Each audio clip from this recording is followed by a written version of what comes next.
And so Jackson had something wrong with him. He had a little bit of sickness. He got sick once, and then he was like perfectly fine. But he wanted to play with everybody, and I told him, buddy, you have to stay in your room. You can't come out because you're gonna give it to everybody else. Wait. So when Owen gets sick, you don't want him quarantined, but when Jackson gets sick, you're telling him to quarantine himself. Okay. Bubble boy. No, tell me I'm wrong. I don't know. I want Owen to quarantine himself, but I don't want him to quarantine himself and not help me with the other two. I want Jackson to go. Well, that's not quarantine. No, I want quarantine except for these other two uninfected people. I want them to be with you. So does that mean he put him in a tent with a bunch of corn? No. Oh God. No, when Jackson gets sick, I definitely want him in his room, but he wants to play. And then Owen's like, Jackson, come and hang out with us. And I'm like, are you fucking kidding me? You're the one that's shoving Zycam up your nose every fucking 5 seconds because he's sick. And then I gotta explain to Jackson, like, your 1-year-old brother will not take medication. He won't let me squirt anything in his mouth, and I can't really give him anything that I can give you. Right. So getting him sick keeps me up all night long, and then I'm gonna keep your father up all night long, and he's gonna be pissed at me, and then he's gonna be pissed. It's like a domino effect. Brittany, how's your week going? Just like that. I love this. I all of a sudden understand why Owen is when he comes over here and he just walks in the door and he opens up his first beer and he just goes when he drinks his first drink of beer and he's just like all of a sudden he just like satisfaction. Just want to headbutt something, punch each other in the nuts. It's 90s guys time. Whoa. Well, no, I mean he that does is 90s, so much. But I mean, yeah. Hey, he Dirk. does so much around the house. Oh, you punch. Go figure. You picked the lamest shit of the 90s. Exactly. I didn't think it was that lame. It was fucking stupid. Every time someone would do that, I'm going, oh, God, dude. But you know what I used to do? Punched a lot. No, I didn't. You know what I used to do with that, and this is kind of a bully. Remember, I've mentioned that like I was never a bully. As a matter of fact, I was usually the person that I was like the bully. Tell them what you're talking about. It's a little circle. Yeah. The little circle thing, and then you punch. Well, I really hated that, and like you said, I even thought it was lame then. So when people would catch me with that shit, I'd immediately tag them back way fucking harder, and then they're like, "Bro, what the fuck?" And I was like, "Don't do it again." I was like, "I don't play that game. I don't like it." I remember in college, I had guys trying to do that to me, and they would like punch me in the boob, and I'm like, well, that was just a lame ass attempt at touching titty with an knuckle. Yeah, but I was That's like, a lame. The worst part of the touch my first tit to net, boys. No, mind you, I was in college in like the 2006. I went into college. Oh, I was like, you do realize that in middle school we were doing shit like that. Like, I think we're adults now. Here, Todd, licking between my second and third knuckle. Like I touched Girls nipple. Gone Wild were going on a rampage at that time. Yeah. Oh my God. Okay, listen. Quick little side note. So the whiskey that we have for tonight. Oh, this is a brand that we've had before, Scatterbrain. If you remember, they were the ones that had I think it was a raccoon on the bottle or some shit. But this one is the elephant. This is peanut butter chocolate pretzel whiskey. Yes. So this is the elephant is wearing sunglasses. Yeah, because he's cooler than fuck. He don't play the punch game. Yeah. He'll punch you in your better dick. watch your mouth, bro. So again, this is beat me with his snout. Hey, this is a brand that we're familiar with. I think if I remember right, we've liked the shit they've given us before. So we'll see. Brittany, do you want to taste of this or no? No. Oh man, I've got my Bacardi Pina Colada real rum cocktail. Penis colada. Yep. Penis colada. All right, let's see what this shit here is like. Yes, sir. Cheers.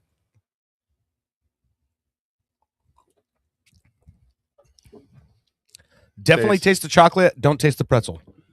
No, there it is. There's salt in there. I tasted the peanut butter. I was gonna say I got not even necessarily peanut butter so much as peanut. Yeah, right? It's almost caramel. Yeah.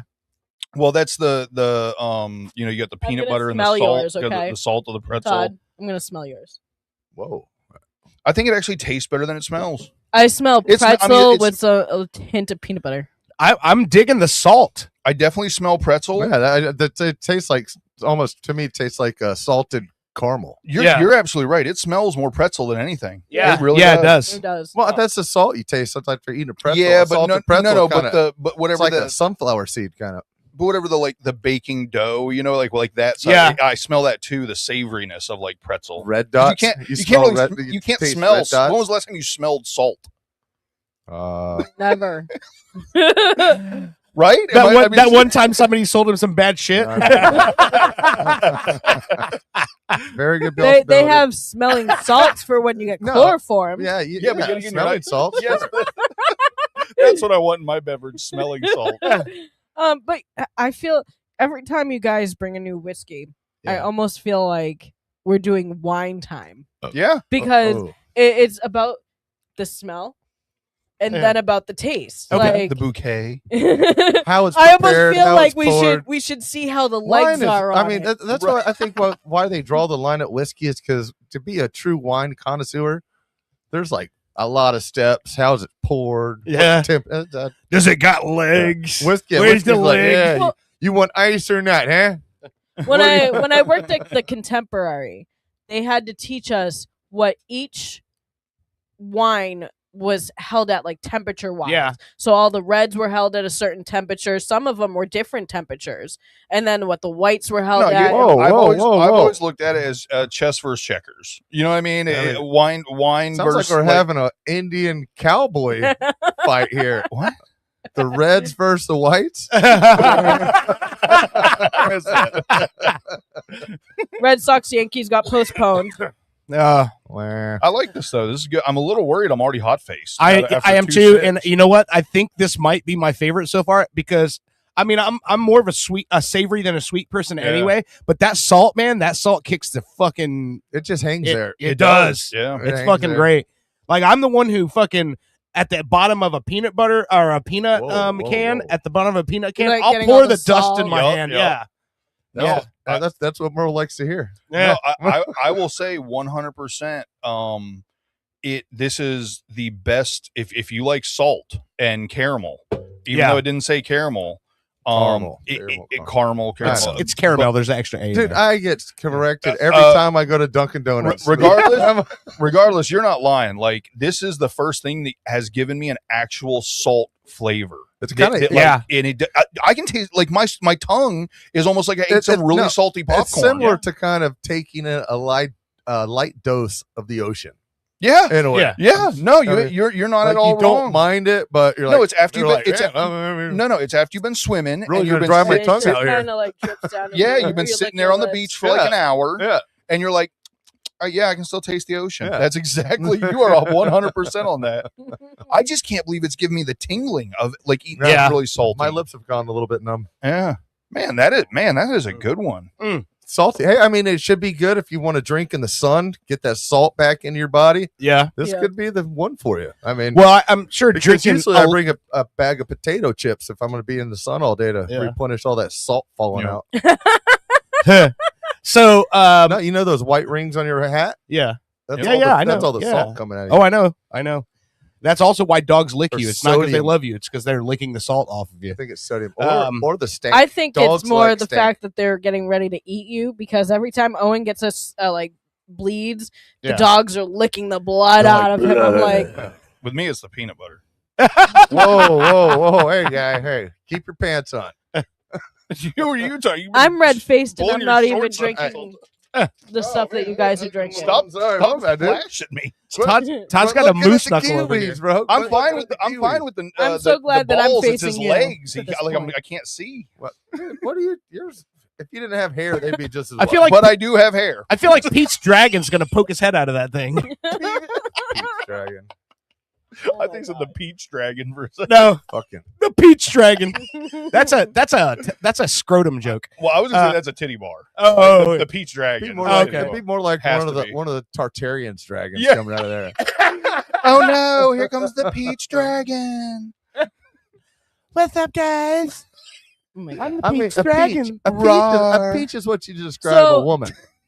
Hold up, she's not done bitching about Owen yet. Oh, here we go. No. I have a new topic because I've been seeing stuff on Facebook. Okay. What is going on with the person who came up with Harry Potter?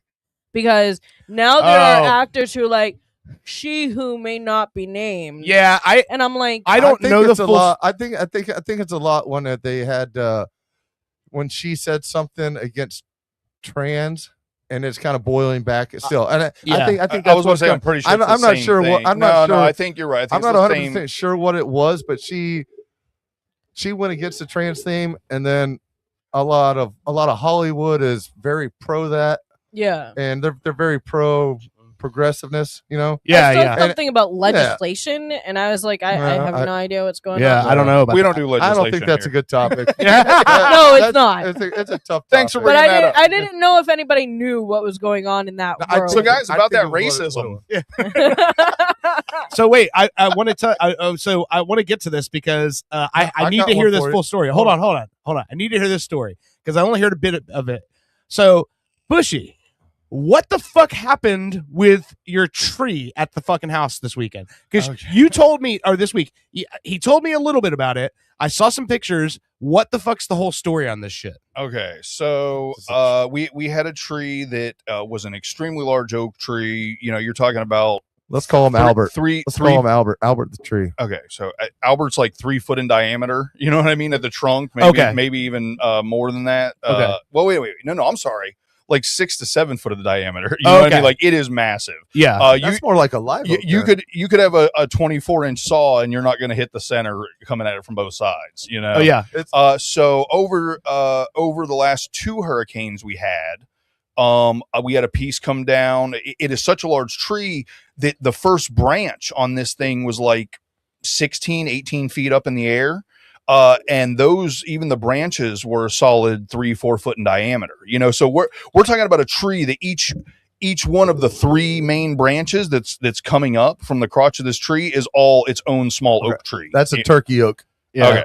So anyway, during one hurricane, we had a large piece. There was a crotch right in the middle because it's 3 pieces and it catches water and rots. So we had a piece fall across the road. And then like the next hurricane, we had a piece fall in the neighbor's house. And then the third piece, we actually hired climbers to come over and drop it in the yard. Excuse me. But to do it as cheaply as possible, we just had to drop it in the yard. We have chainsaws and everything.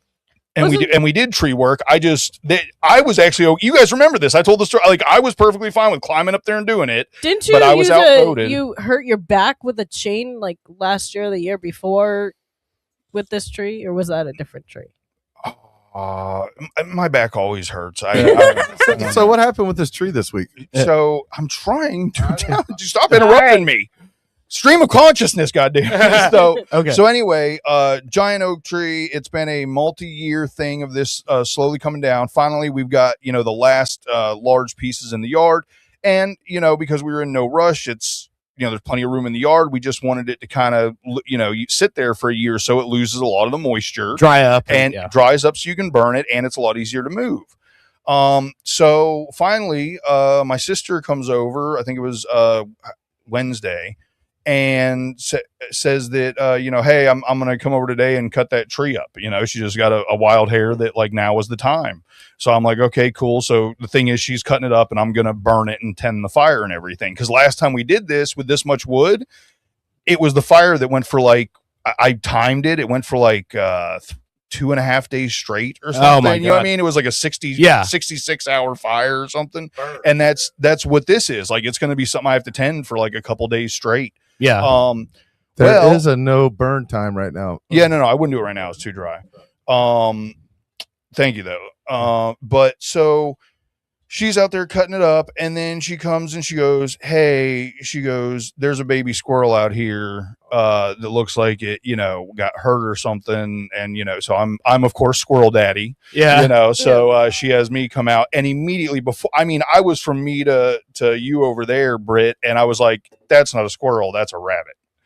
Well, I don't know if but so my mom's dog passed, but even for about like 3-4 months before he passed, we started seeing these large brown rabbits around the yard occasionally, never more than one. So we weren't sure if it was just one or there was multiple ones, but we're only seeing one at a time.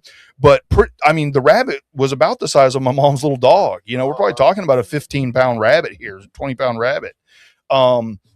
And it's been really. Bugs Bunny came to see you. Yeah, here's the Bugs Bunny. So here's the weird part.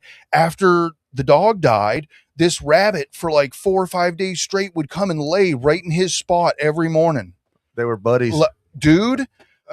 There's really no other explanation for it. It was well, here's the other weird part of it is Bud he was always really good about just going out in the front yard, going pee, doing it, and coming right back. Right. You never had to call him. It was just, oh, you got to go out. He goes stand by the door, boom, and he knew the deal. One of the best obeyed dogs ever.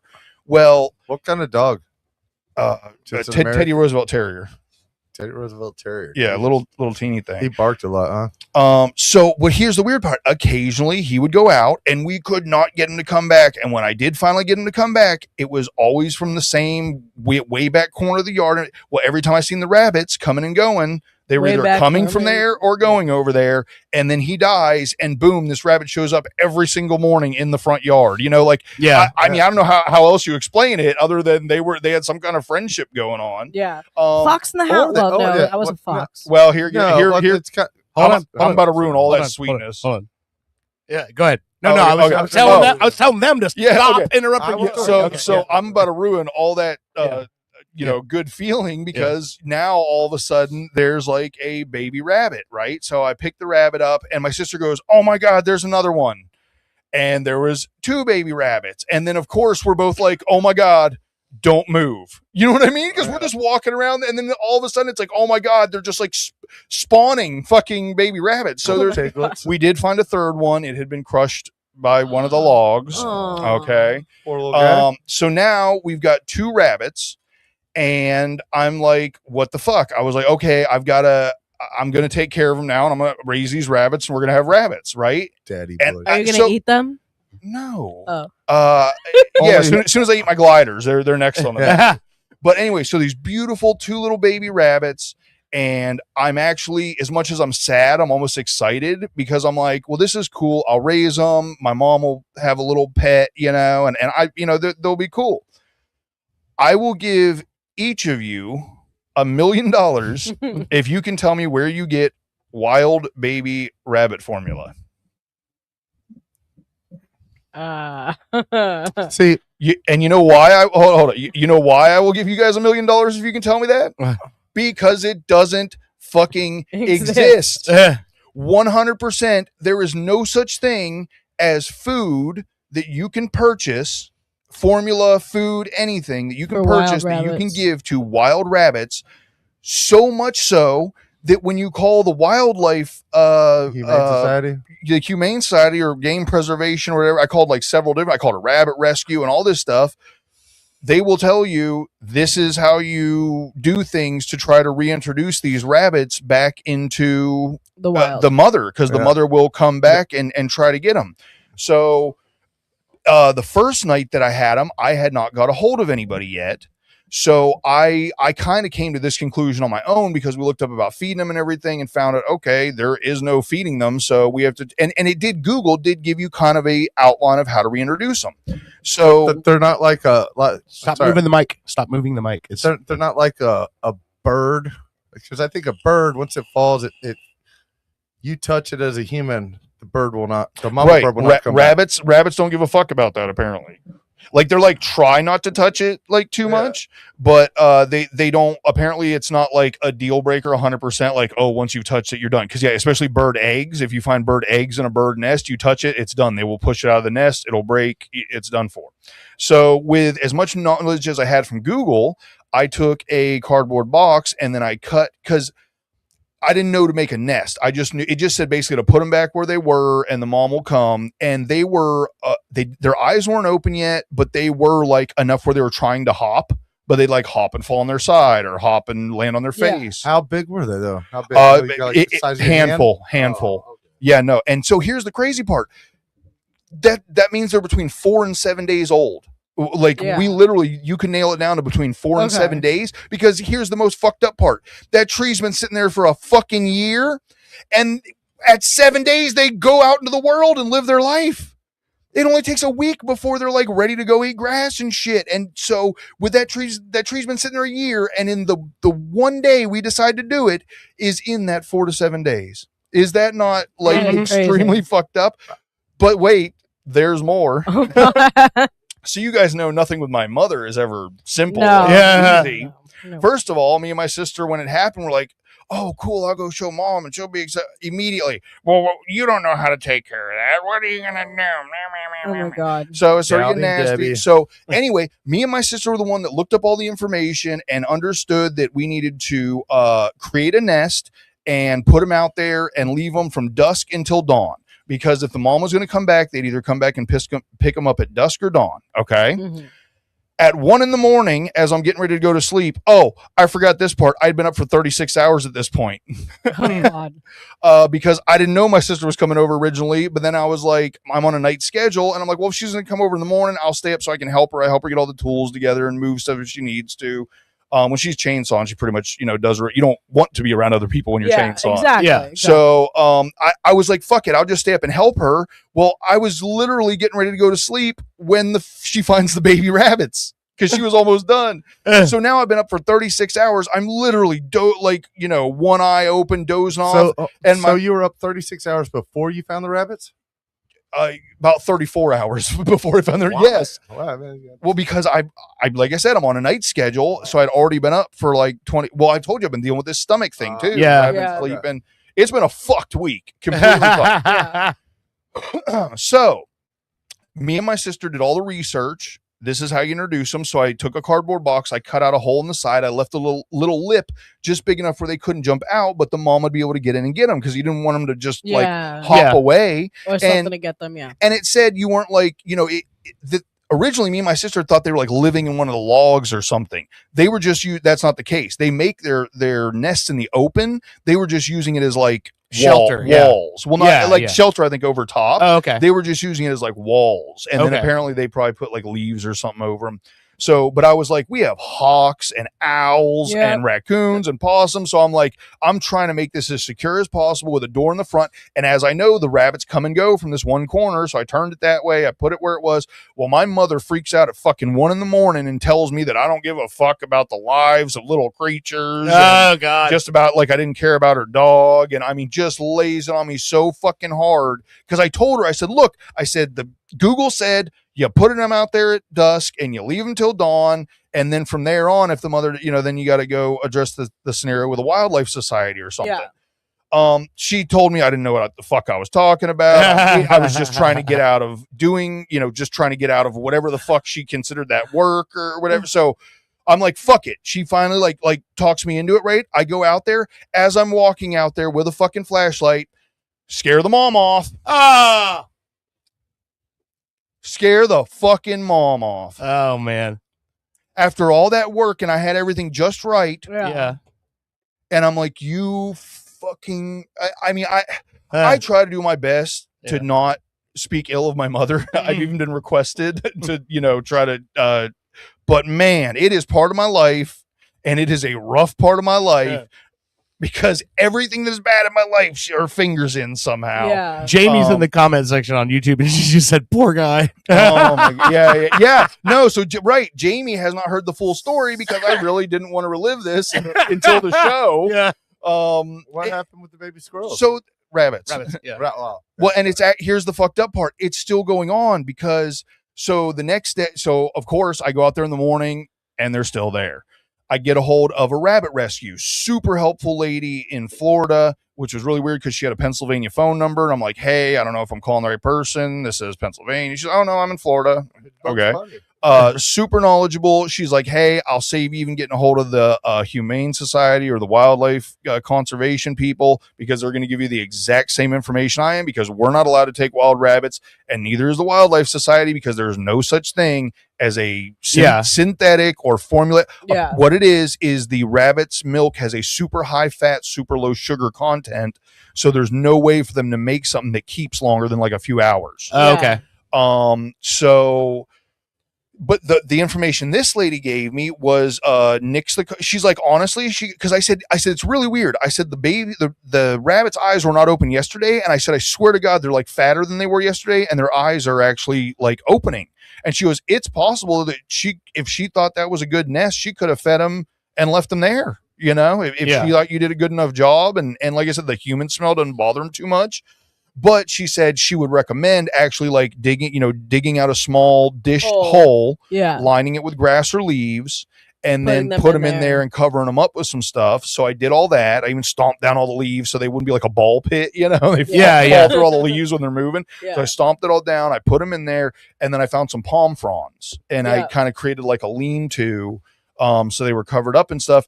And that was yesterday. But here's the crazy part. One of the big arguments me and my mom were having. Crazy. One of the biggest arguments that me and my mom were having was all this was happening around like 5 o'clock. About around 5 p.m. I wanted to put him out there. I'm like, dusk. And she goes, it's too early. It's not even dark yet. I was like, do you want to fucking tell me what dusk to a rabbit is? Because I have this weird fucking feeling. It's not like literally the second the fucking sun, or the second it's dusk to me. First of all, dusk to me means like 4:30. Yeah. Is dusk. No, not in summer. It doesn't. Well, I mean, it can vary. But anyway, so that was the first argument, was when the fuck we were going to put him out there. So she made me fucking, and I say make me because it's like, it's either give in or just sit there and yell and scream back and forth. You know what I mean? And I'm not doing it. I'm just not doing it. And it's terrible because I feel like I hate arguing with her so much. It has led to me killing the little dog. I think I told you guys, I felt bad. Like I felt like I was forced to fucking feed him the last couple days there. Yeah. And then now it's like ruining my reintroduction of these rabbits to their mother. So anyway, you know what the fucking rabbit lady tells me? What? Because this is now the second day, right? Yeah. And I got a hold of her around like 2:30. She goes, what time is it? She goes, it's almost 3. She goes, go ahead and get him out there now. She goes, and literally verbatim, she goes, dusk for rabbits is around 3 p.m. And I was like, I knew it. I knew there was such a thing as dusk for rabbits. So dusk for rabbits. Oh man. So anyway, Dusk for Rabbits is a new book that's going to be on Oprah's book club. How much anxiety can you give us? What happens with these rabbits? I mean, they're going on for like 15 minutes. We're still don't know what happened to rabbits. That's the best part. That is last night that I put them out there, but I can't go fuck with them. And the whole thing is either the mother's going to keep feeding them and they're going to live, or I'm going to go out there and find dead rabbits in a hole. And I didn't want to find them before the show. Wow. So I know as much as you do, Todd. And yes, it is very anxiety inducing. No, it's like, man, I mean, I told you I could get almost a segment out of this fucking story. Are we after rabbits, or are we going to have to do some psychological tests with Bushy about his mom relationship? Oh, we all know that's fucked. But, well, no, my dog, you've met Chuck Norris, I think all of y'all, right? And he comes off as he could be very violent in his adolescent days. Well, one day I'm like, where is this guy? So I walk out back and he's carrying around a little baby squirrel. I'm like, what? I was like, what? I was like, not chewed up, no tooth marks, no nothing. He was just holding it? Drop it on the ground, hitting it with his nose. I'm like, what the hell is it? So I pick up this little baby squirrel, take it inside. I'm like, I don't know what to do. So I call my mom. Mom's like, hey, now call the Humane Society. Called the Humane Society. Just dropped this guy off on a box, gave it, let Norris have his little last smell of him. And that was it. I'm like, I was surprised because if it was a cat, my man goes after it. If a cat hisses or strikes at him, game on. For whatever reason. But if a cat does not have any response to just sit there and stare at him, then it's cool. He'll just walk right around him. It's a weirdo. I don't know what it is. I know all dogs aren't the same, but for the most part, and I know this from being a sugar glider owner for so long, a lot of people let their dogs and their gliders play together. And a lot of dogs have no desire to eat like teeny tiny little animals like that for whatever reason. No. Like, I would never do it. Like, there's no way I would ever even because this might work, right? But if it doesn't, it's going to be really bad. Yeah, and it's 1 second done. But their bones like eggshell. I bet the sugar gliders and the dog can talk and speak the same language. Like they speak animal at each other. Yeah. Right? As to where we speak English or whatever language we're speaking, right? Dogs kind of know that. Other animals have no idea what's going on. But those two can communicate. Like, man, this guy's a dick. He's like, he does feed me. Every once in a while, I'll get a bone. I like they do. Todd watched The Secret Life of Pets, and he's like, I knew it. You'll probably get a few sunflower seeds out of this deal. Just hang out for a while. I won't eat you. You just don't poop on me. You can ride on me, whatever. I do want to point something out because I'm seeing the hairline and Todd's hairline in the fucking computer. So Todd had he's had long hair since the pandemic. Yeah. So he comes over a couple weeks ago and he goes, "This is it, man. It's got to go. I'm a business owner now." No, I'm going bald. So I shaved his head out there, and when I got done shaving his head, it looked like a possum died on the patio. It was this giant pile, and I'm like, it's this giant pile of hair on the ground mixed with fucking sawdust and cigarette butts and all this, and then the fucking Norris comes up and starts picking it up with his mouth and he's throwing it around, and then he starts going. I'm like, what the fuck? The dog's eating the pile of fucking hair. Oh my god. That's so gross. He's a warrior. I mean, when you have a name like Chuck Norris as a dog, I mean, I took him to a job site the other day in historic downtown Sanford. And I walked the job, then I came back out and was talking with the guy. The guy's like, it's like, "Oh, you got a dog in there?" It's like, "Yeah, I got Chuck Norris in there." He's like, "Oh man, we lost a good one there, didn't we?" So I just opened the door up, and this Chuck didn't even bother to stop at me, stop at him. He ran right into this historic piece and ran around for like 5 minutes, checking everywhere me and him went and looked.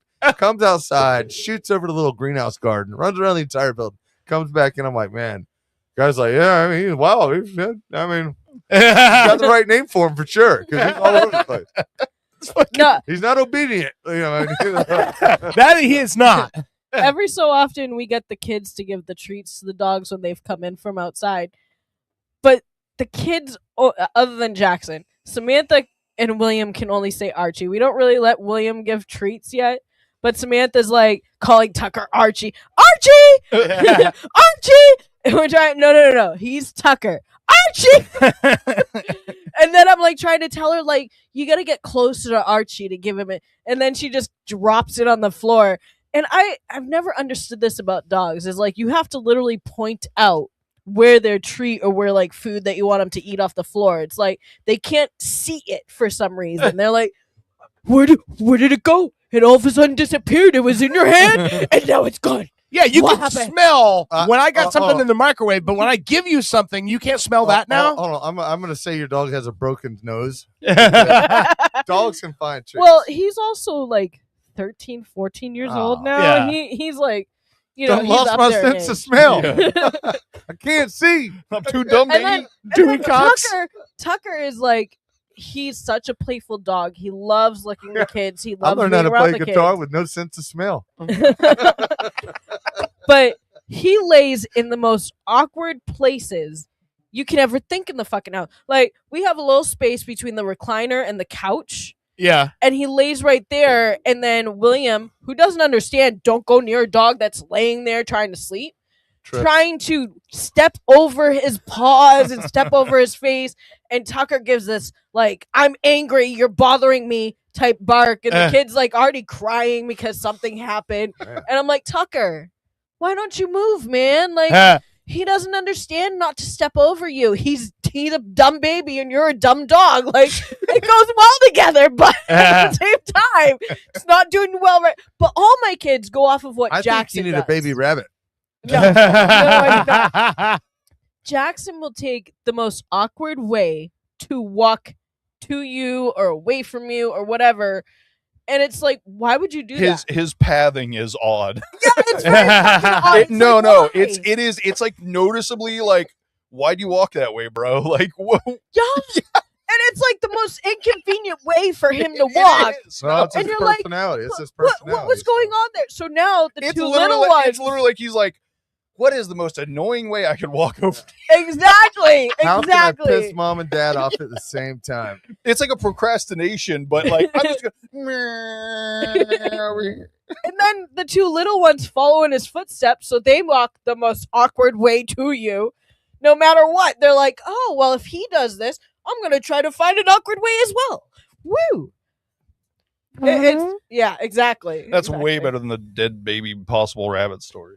Well, Possible dead. okay, Oh, so, it'll be all right. You It'll know, be all right. with your mother, you dealing with how she yells at you and stuff. Oh, let's not get into family talk like that. No, Oh, no, no. hey, that's listen. When Britt hosts the show, the first segment is bitching about family. That's how we do it. Okay. So, my mother, you know how our relationship, me and you have kind of a very similar thing. similar. All right, so we have a family member who's not doing so well, but we get daily updates about what's going on. Right. We get the same text message. Okay. And let me guess, she texts you individually and retells you about the stuff you in the group text. Every day it's nothing has changed. She's still a dick. She'll tell me on the phone everything that I read in the text message. But then she goes off on this tangent. And I'm sitting there thinking, did you not read the same fucking text that I did? She's opening, like, she's doing better. She's doing this. She's doing. And my mother's like, no. She needs to stay in there longer. But I'm like, Mom, you need to calm the fuck down. She went on a narcissism. Tangent. It's the narcissism. It's what was the procedure where they used to fucking hit them with the AC/DC battery on top of the head? Oh, the lobotomies. Yeah. Well, no, lobotomy or shock therapy. Lobotomy was the spike up the nose cavity. Well, I mean, they're all the kind of same. But no, it's the narcissism where they need to do what I think they should do, not what the doctors are telling them, not what the family says, not what they even want to do with their own lives. Yeah, I know best. And my mother's like, I'm so worried because they're still in the hospital. I said, Mom, I'm going to tell you right now the same story that you tell every doctor you go see. They did a study on you, and you were one of 3 families. You were the only family in this fucking country that has this disease that you have. So the hypertension that you guys have is a 1 in a million chance that you're going to have it. Can I give y'all some therapy right here? This is a therapy. No, I know. I'm going to give you two some therapy. All right. Yeah. My mom is the same way. Told me to do a bunch of shit the right way that I did the wrong way. Yeah. Dirt's mom, pretty close to the same. Yeah. You just got to block them out and do what you want to fucking do. I know, but you got to forget about all that bullshit that you hear sometimes and just like, you know what? They're just talking what they want. My mom wanted me to go to college and be a fucking goddamn professor. No, there's no way that's even possible. Yeah, I was just gonna say this. No. I like the way you're misconstruing like just her motivating you to try to do positive things with like mentally abusive. The reality of it. Like I learned, my mom was teaching me piano. I can tell you right now. 4. I can tell you right. No, hold on. By age 5, she's like, "You are never going to be good at piano." So let's put him out there running around chasing the ball. Okay, so my mom would have bought me a piano for Christmas and then taken it back the day before we got to open it because I was a bad kid. Yeah. I'd say the difference was my mom was good on a piano and already had a piano in the house. Me and my sister were, or my sister-in-law. I'm just going to be real with what you said of like, I'm going to give you some therapy. Oh, they were just trying to, I can already tell you don't understand. What I'm just going to say, I think it's pretty obvious. Yeah. Hold on. My mother was the type, right? I feel as much, no. As much as both of you two say the same content about how they're so against anything decision you make that you have to learn to just say, they're wrong. Just keep doing what you want to do. But you're missing the point. It never ends. If you make that decision with our parents, it never ends. Okay. You never hear the end of it. My mother decided every time we went, move out of the house. Todd, my mother would be the type of person who, we're gonna go shopping and we're going on a cruise in 6 months. Okay, so she'd buy me all these brand new, like she'd let me pick them out.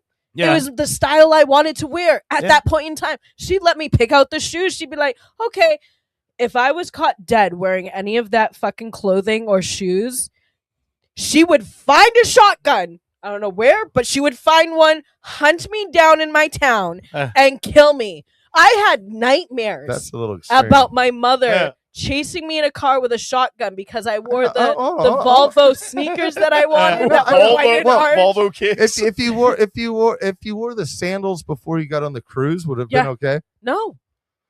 So if you wore the sandals when you were on the cruise, 100% because it was bought for that. This is the type of. I know. I think I don't. I mean, but so going back, my mother has this high blood pressure problem. Oh, don't they all? And she's still dealing with it, but her. Doctor changes their medicine on a daily basis. It's stupid. And I'm like, Mom, you've already been told that you have 1 in a million chance to have this hypertension.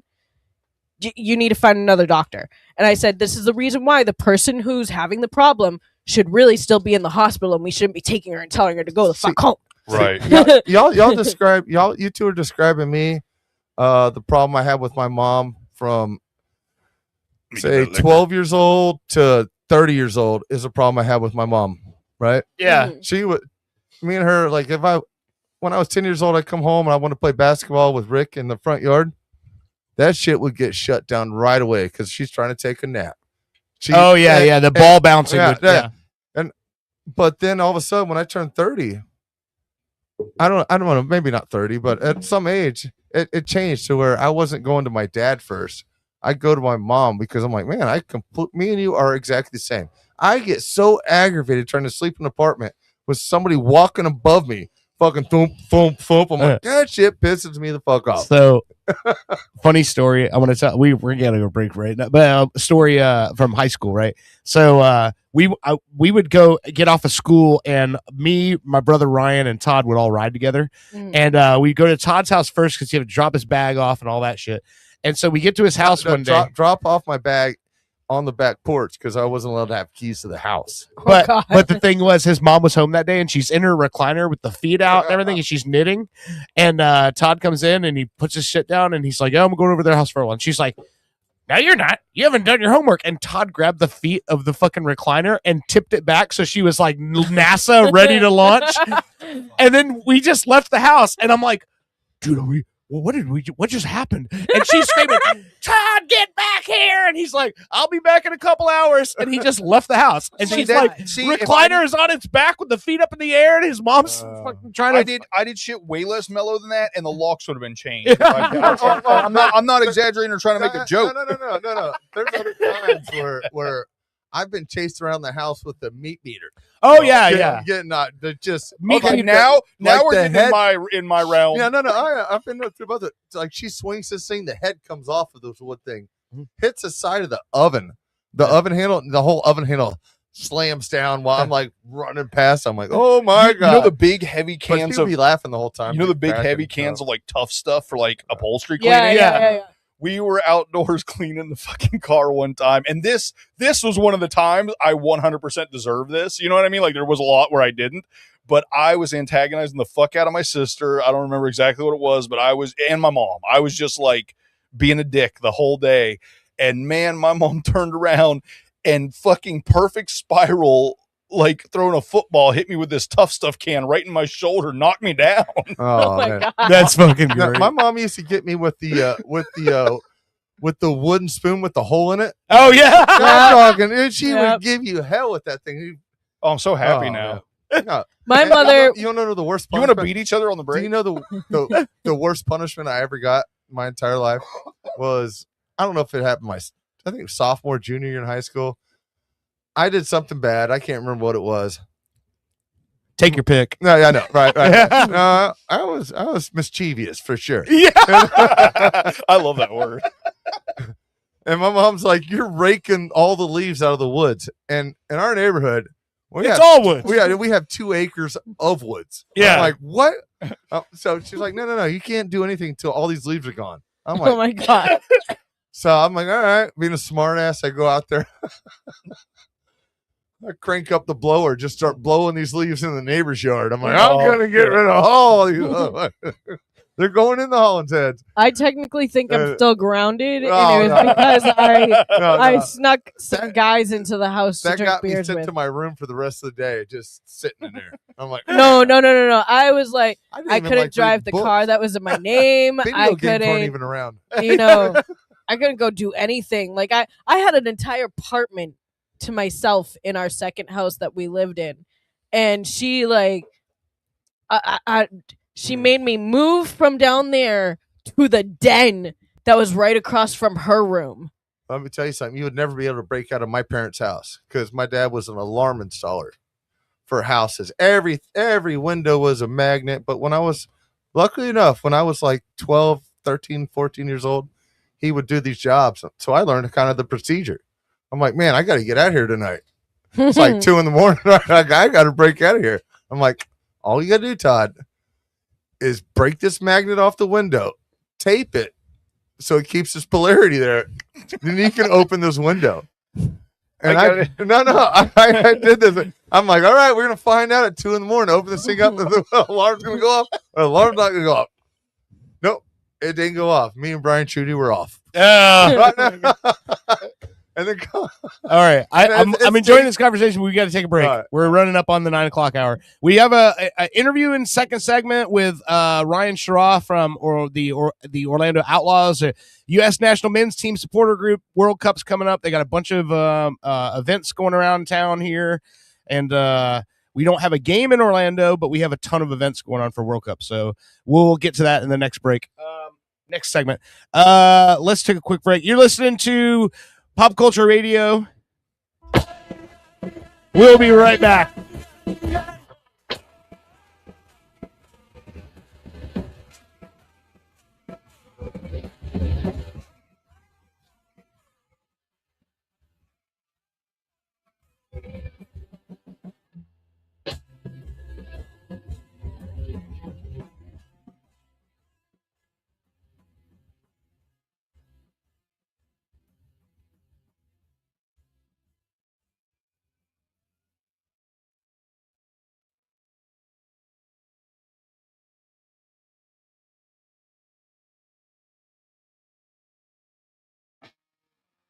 From Fitcore, the latest development in sports rehydration technology.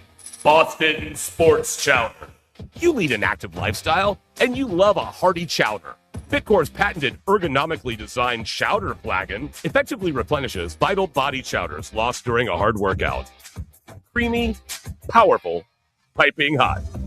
Boston Sports Chowder. Get you off of the bench and back in the game. In this town, used to be you didn't have to lock your doors at night. Nowadays, you can't even leave a magnet on your car. I've seen the devil in a man's eye before. Have you or anyone you know been scarred by magnet theft? Oh, I sure wish there was somebody we could trust, you see. Well, then you called the right number. The safe recovery of your magnet gets my ticker thumping. I'm Magnet PI, and I won't sleep until you can. Looking for professional installation for that fence? Don't want to do it yourself? Look no further than Fence Crafter, Central Florida's newest and coolest wall building company. If you're like me, you want a yard wall built exactly for your personality, and Fence Crafter will absolutely do it for the least amount of money. If it's important to you, we'll do it, guaranteed. Custom painting, 3D print renderings, and free shipping is the Fence Crafter way of business. Call or find us on social media for your free estimate. Fence Crafter. Orlando's Super TV3 presents a real-world comedy filmed in front of a live studio audience. Locker Room Talk Live. Let's see what the boys get themselves into this week. Make sure there's plenty of towels in there for when the racquet ball game is over with. We gotta mop the shower real good this week. I know they go and pee in there. That's not pee, though. That not pee, though? Hey, I just checked my 401k on the way down here. I'm rolling in it, Bobby. I bet you'll let me grab him by the huh? You should be so lucky I get my hands on your mother's you son of a bitch. Holy moly. You goddamn you have offended me, sir. Hey, I'll stuff you back in there like a goddamn bowling ball. Oh, yeah? Well, your mother has the size of her and if you don't like it, you can take it and shove it way up your. Stop touching him. I'm the stork. Your mother. I'm the stork. They're marching around for real. Oh. Tune in at 8 to see what people are willing to accept this week. Locker Room Talk, tonight at 8, only on Orlando's Super TV3. Coming soon to the parking lot of a mid-level amphitheater near you, it's the Out of Touch Music Festival. Do you like spending the entire day in the hot sun thinking, oh yeah, I remember them. They toured for over 30 years, and now you'll wait over 30 minutes to hear that one song. They couldn't replicate their initial success, but they didn't break up. Each act guaranteed to have at least one original member. The Out of Touch Music Festival. It's not that new music is bad or you're too old. It's both. For centuries, humans have pondered their place in the cosmos, waiting for proof of alien life. Until now. Wow. Are you watching this? Incredible. Incredible.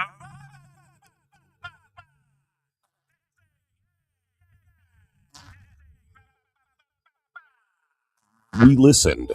For the first time, they have made contact. We are not alone. Just gonna get this thing off this helmet, yeah? I think it's ripening, you know? I've been fighting in this thing. Fighting in this thing since Pluto. You know what this smells like? Fighting in this thing, it's just recycling in my helmet here. But were we ready? Now leaving the European Union, that makes 12. Oh, the humanity. Hey, come here, pull my finger. Come on, pull my finger. I'm cooking up some hot chili here. Come here, come on, pull my finger. I got a hot one in the tube. Come on, pull it. Hey, Mr. President. Can humanity survive? He can't be intelligent life. Had we built that damned wall. Tune in to Fartificial Intelligence, only on Orlando's Super TV 3. Every year, people spend thousands of dollars on pedigreed show-quality dogs. Fancy, right? Now look at your own dog. I'll wait.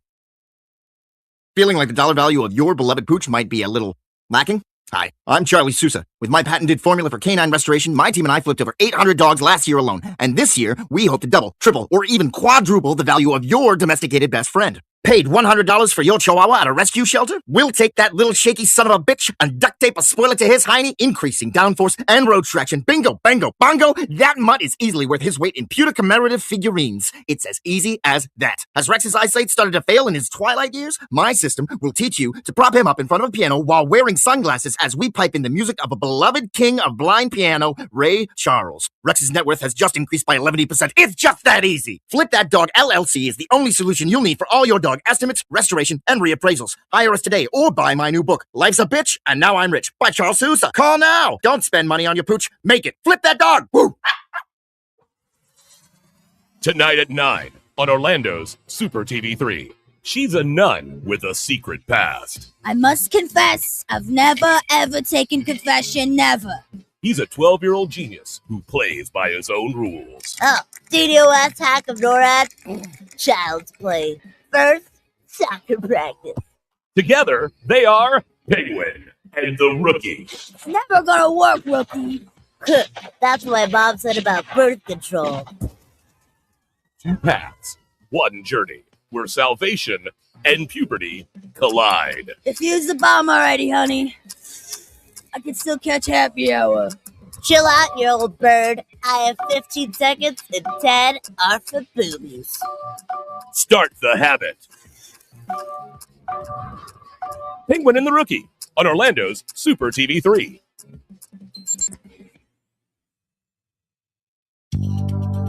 We've all been there. You thought you had a great idea for a dispatch, but it just wasn't good. This is Cobra. Sure, it's hard to be original. What up, C-Lane? Sabrina, I love you, duh. Sean, you're a dick. You try writing a joke while you're using a weed whacker. Embrace the fellowship of the 95%ers support group. Remember, you are the 95%, so maybe they have the problem. Do you handle sensitive information across your servers, but hate taking the responsibility of serious repercussions if they're mishandled? Introducing Hillary Mail. It's like Snapchat for national secrets. My ex must have accidentally sent me nudes. What? No way. Should I open it? Let me see. Yeah.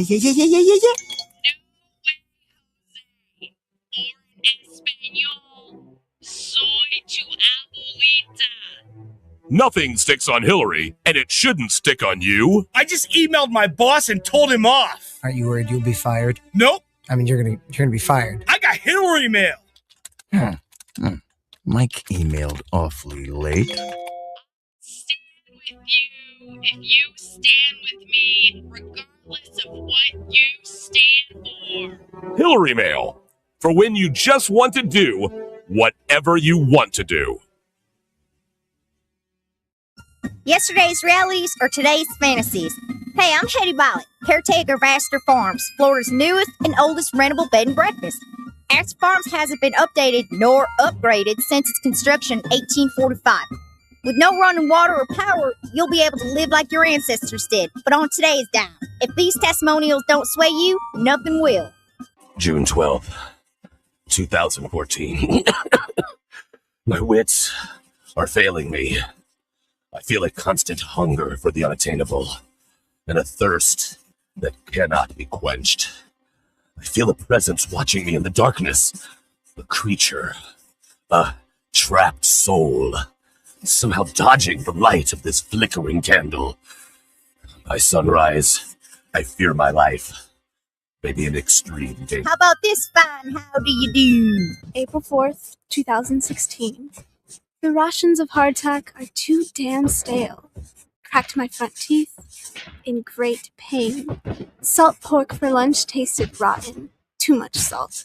I told that woman not to heavy-hand the salt, but she did just to spite me. Oh God, is she trying to kill me? Live yesterday's life today at Astor Farms. We'll get the bedroll ready for you. Sunday. We bring you the first politically correct monster truck rally. Unless, of course, you find that to be inconvenient. In which case, we'll have a matinee on Tuesday. Featuring such non-offensive sports vehicles as appropriately sized foot, mild-mannered canine, funeral service worker, and son of funeral service worker, who, although slightly younger, still gets paid a living wage. And current DC Truck Rally champion. I'm okay with our country having a black president.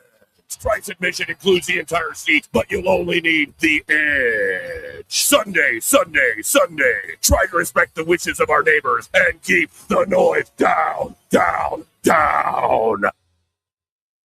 After a local Ponzi scheme pulled the wool over my eyes, attorney Crab Newberg was able to recover my life savings, $36,000. Thank you, Mr. Newberg. You're welcome, Chet. I was honored to recover over $40,000 for Chet after a local gym took him for a dumbbell, and I'd be willing to help you too. I've graduated from an accredited law school and passed an intensive examination in the state of Florida. Ponzi schemes are illegal. You don't need two other friends to tell you. Visit AskTheCrab.com. That's crab with a K, and you've got a case.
The war on vending machines is hitting closer to home. It's hitting the workplace. Salutations! My name is Dr. Patience McCracknuts, PhD. Reap the benefits of healthy living with Dr. McCracknuts' line of tasty vending comestibles. And because Dr. McCracknuts knows a thing or two about those mid-afternoon doldrums and lethargy, we have started dispersing vitamin B12 syringes in all of our vending machines. Lift your spirits and carry on, ladies and gents. Your hunger just met its worst nightmare. Dr. McCracknuts. Coming to a vending machine near you.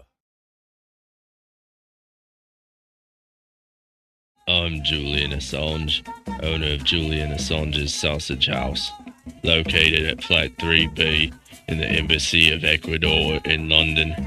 If you can't get enough of hundreds of thousands of leaked emails about banal topics of insignificance, at least fill up on me sausage. And for dessert, Enjoy a conspiracy in 3 delicious flavors. Crooked Clinton coconut, don't deport me bro mango, and Hacker's surprise. No surprise here. It's criminally good. Haha. Julian Assange's sausage house in the Embassy of Ecuador in London. Help pay for me cost of living. Free sausage to Swedes. You enjoying the game? It's a nice day. A little hot. God, Dad, shut up already. What did they say? I can't make that out. I'm trying to. I mean, we should chant along. You're but gonna embarrass me. I'm just trying to sing along. Had a soccer match, but feeling a little left out. We've all been there before. If this is your first time watching soccer, we can help with the new app, Soccer Dad.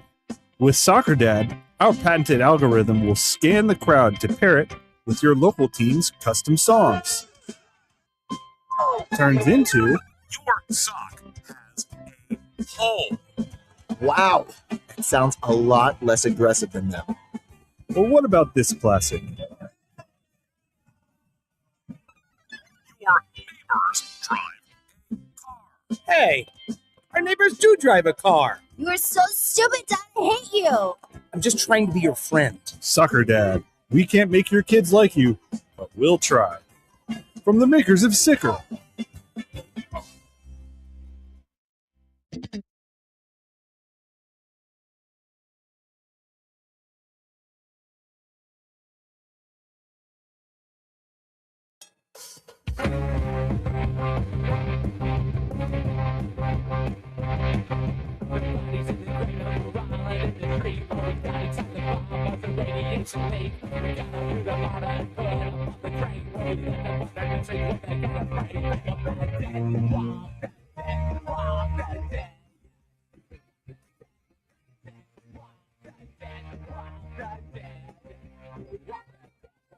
Welcome back to Pop Culture Radio. Have we heard this song before? Yes. Yeah, it's like every I show. think this is one of my favorite songs. This is Derek Lynn Plastic with Walk the Dead from the 2006 Post Records comp Olay. This is also the first album that had a published song by Dirt McCoy on it. Really? Yeah. Totally same. I always Totally. love this song. Yeah. Oh, okay. So here's what we're doing this segment. So this month is a big deal for all of the soccer fans out there. Reason why Big T is on the show today. Big T, former soccer player and fan and everything. So we are about to have a guest on the air here, Ryan from American Outlaws, which is the U.S. national men's team supporter group here in Orlando. There's a shit ton of parties, watch parties, events going on because we don't have a game. So the World Cup is North America this year. So it's Mexico, America, Canada. Orlando was not picked as one of the host cities, so we don't have a game here. But we had we've got friendlies, we've got all kinds of stuff going on. So everybody, real quick, yeah. First stupid question, but Yeah. I need clarity. Okay, you said the Orlando Outlaws, Orlando Soccer support are they supporting a team called the Outlaws? No, that's the name of the support group. Okay, No, what is all the team they support? All right. The U.S. No, U.S. hold on. national men's team. They Okay. Yeah. they support the U.S. women and men's team. Okay. And the Outlaws is a code name for the group. Okay. Which you think about the Wild Wild West, right? Yeah. They're the Outlaws. Like that's how how the group wants to have its structure. It's like, hey, I got we're you. here for it, I'm yeah. sports dumb, and I just figure any question that I have, I'll throw out there for any of our sports dumb Yeah, listeners the as group, well. The group is based around the Outlaws, which are supporters of the men's and women's soccer team. All right, so let's welcome Ryan to the stage. Ryan, can you hear us? I can hear you guys. Can you guys hear me? I just got to the hotel in Chicago. I fly out tomorrow morning.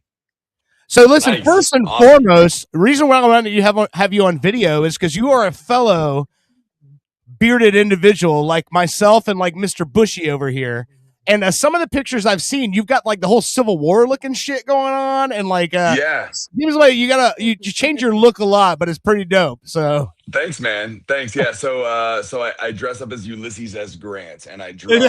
I'm in charge of the drum related line. to that motherfucker. Yeah, my there's a Grant. We're related to the Grants. that's amazing. funny. Yeah, when I was choosing a character to like, dress up and, put on whatever to be recognizable as we travel or traverse around the globe and the country and whatnot. I was like, what can I do with this beard that would be good? And Ulysses S. Grant, I think, checked all the boxes, right? He loved his alcohol. He loved to party a little bit.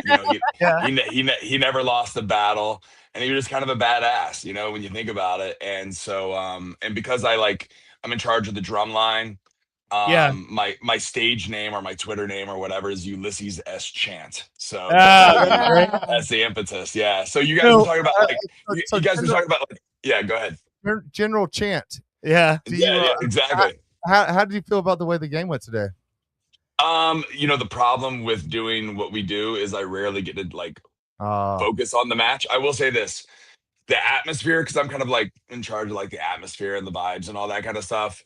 I was up at 7 a.m. this morning to go set up the big giant flag that was unfurled there in the supporter section and put on the drums and all that kind of stuff. And I'll say Chicago turned out we were done setting everything up around 9 and our tailgate was already packed with people. So I think it's almost like a shotgun where there was no excitement for the World Cup, and now it's in 4 days, and now all of a sudden everyone's coming out of the woodwork. So it was sold out. It was crazy.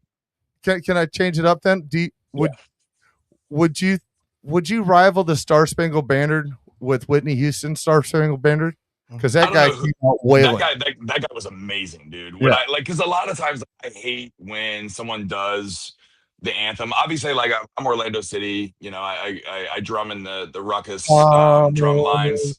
Yeah, so I love it when we sing the national anthem. But a lot of times those singers that they get for the matches aren't that great. But this guy was awesome. I want him to be at every match. I don't know if he was an opera singer or what he did, but he had the pipes for sure. So one of the things I want to say is that I remember when they announced that the World Cup was going to be in North America. Yeah. And the first thing I thought was that all of my soccer friends being so excited that the World Cup's going to be in North America. And my first thought was, the way you motherfuckers party, how dare you think you're going to be alive in 8 years to enjoy that? No doubt. Because you guys party hard as fuck. Exactly. Yeah. We killed all the alcohol at the tailgate. They were doing Chicago handshakes. I don't know if you're familiar with Chicago handshakes. It's a Malort shot with a chase with an old style beer. We've had Malort on the show. That was gone within 2 hours. So we cleaned out all the food, all the drinks, and there were still 30 minutes to go. So it was wild, and it was hot. So I hope some of those people after the match drank some water because it was intense. It was intense. I wonder if you guys ever held it. Well, will ever hold it in Boston. How the fans would be there, because I know we have the New England team Revolution, Revolution. Yeah, but the drinking aspect, I don't even think. I don't Irish car bombs. I don't think that would last an hour in Boston. I mean, they party. Oh, you guys go really fucking hard too, especially with our sports. No doubt. I went to a USA Brazil game there 2017, 2018. We got smoked. It was bad. We got smoked 5-1. But the thing that sucks about Boston is the stadium's not even in Boston proper, right? It's out in Foxborough, but we did charter the AO Boston chapter chartered a bus. And we killed all the beers on the way out there. So Boston party's hard. Yeah, there was nothing left for the ride home at all. One thing is true is the USA has never lost in Orlando City Stadium. That's right. That's absolutely right. The men and women were 8-0. That's fucking awesome. I have another unrelated question. What are you using as a microphone? Because you're making sweet, sweet love to my ear hole, sir. I'm so sorry. These are the earpods. Are they? Am I coming? No. You sound great. Yeah, no, that's what I'm saying. You have sounded the best out of anybody we've ever talked to. I'm curious what we've done Zoom interviews like this with people from iPod Translate. We've done Zoom interviews with people like this from national television shows that don't sound as good as this. Yeah, exactly. No, it sounds great.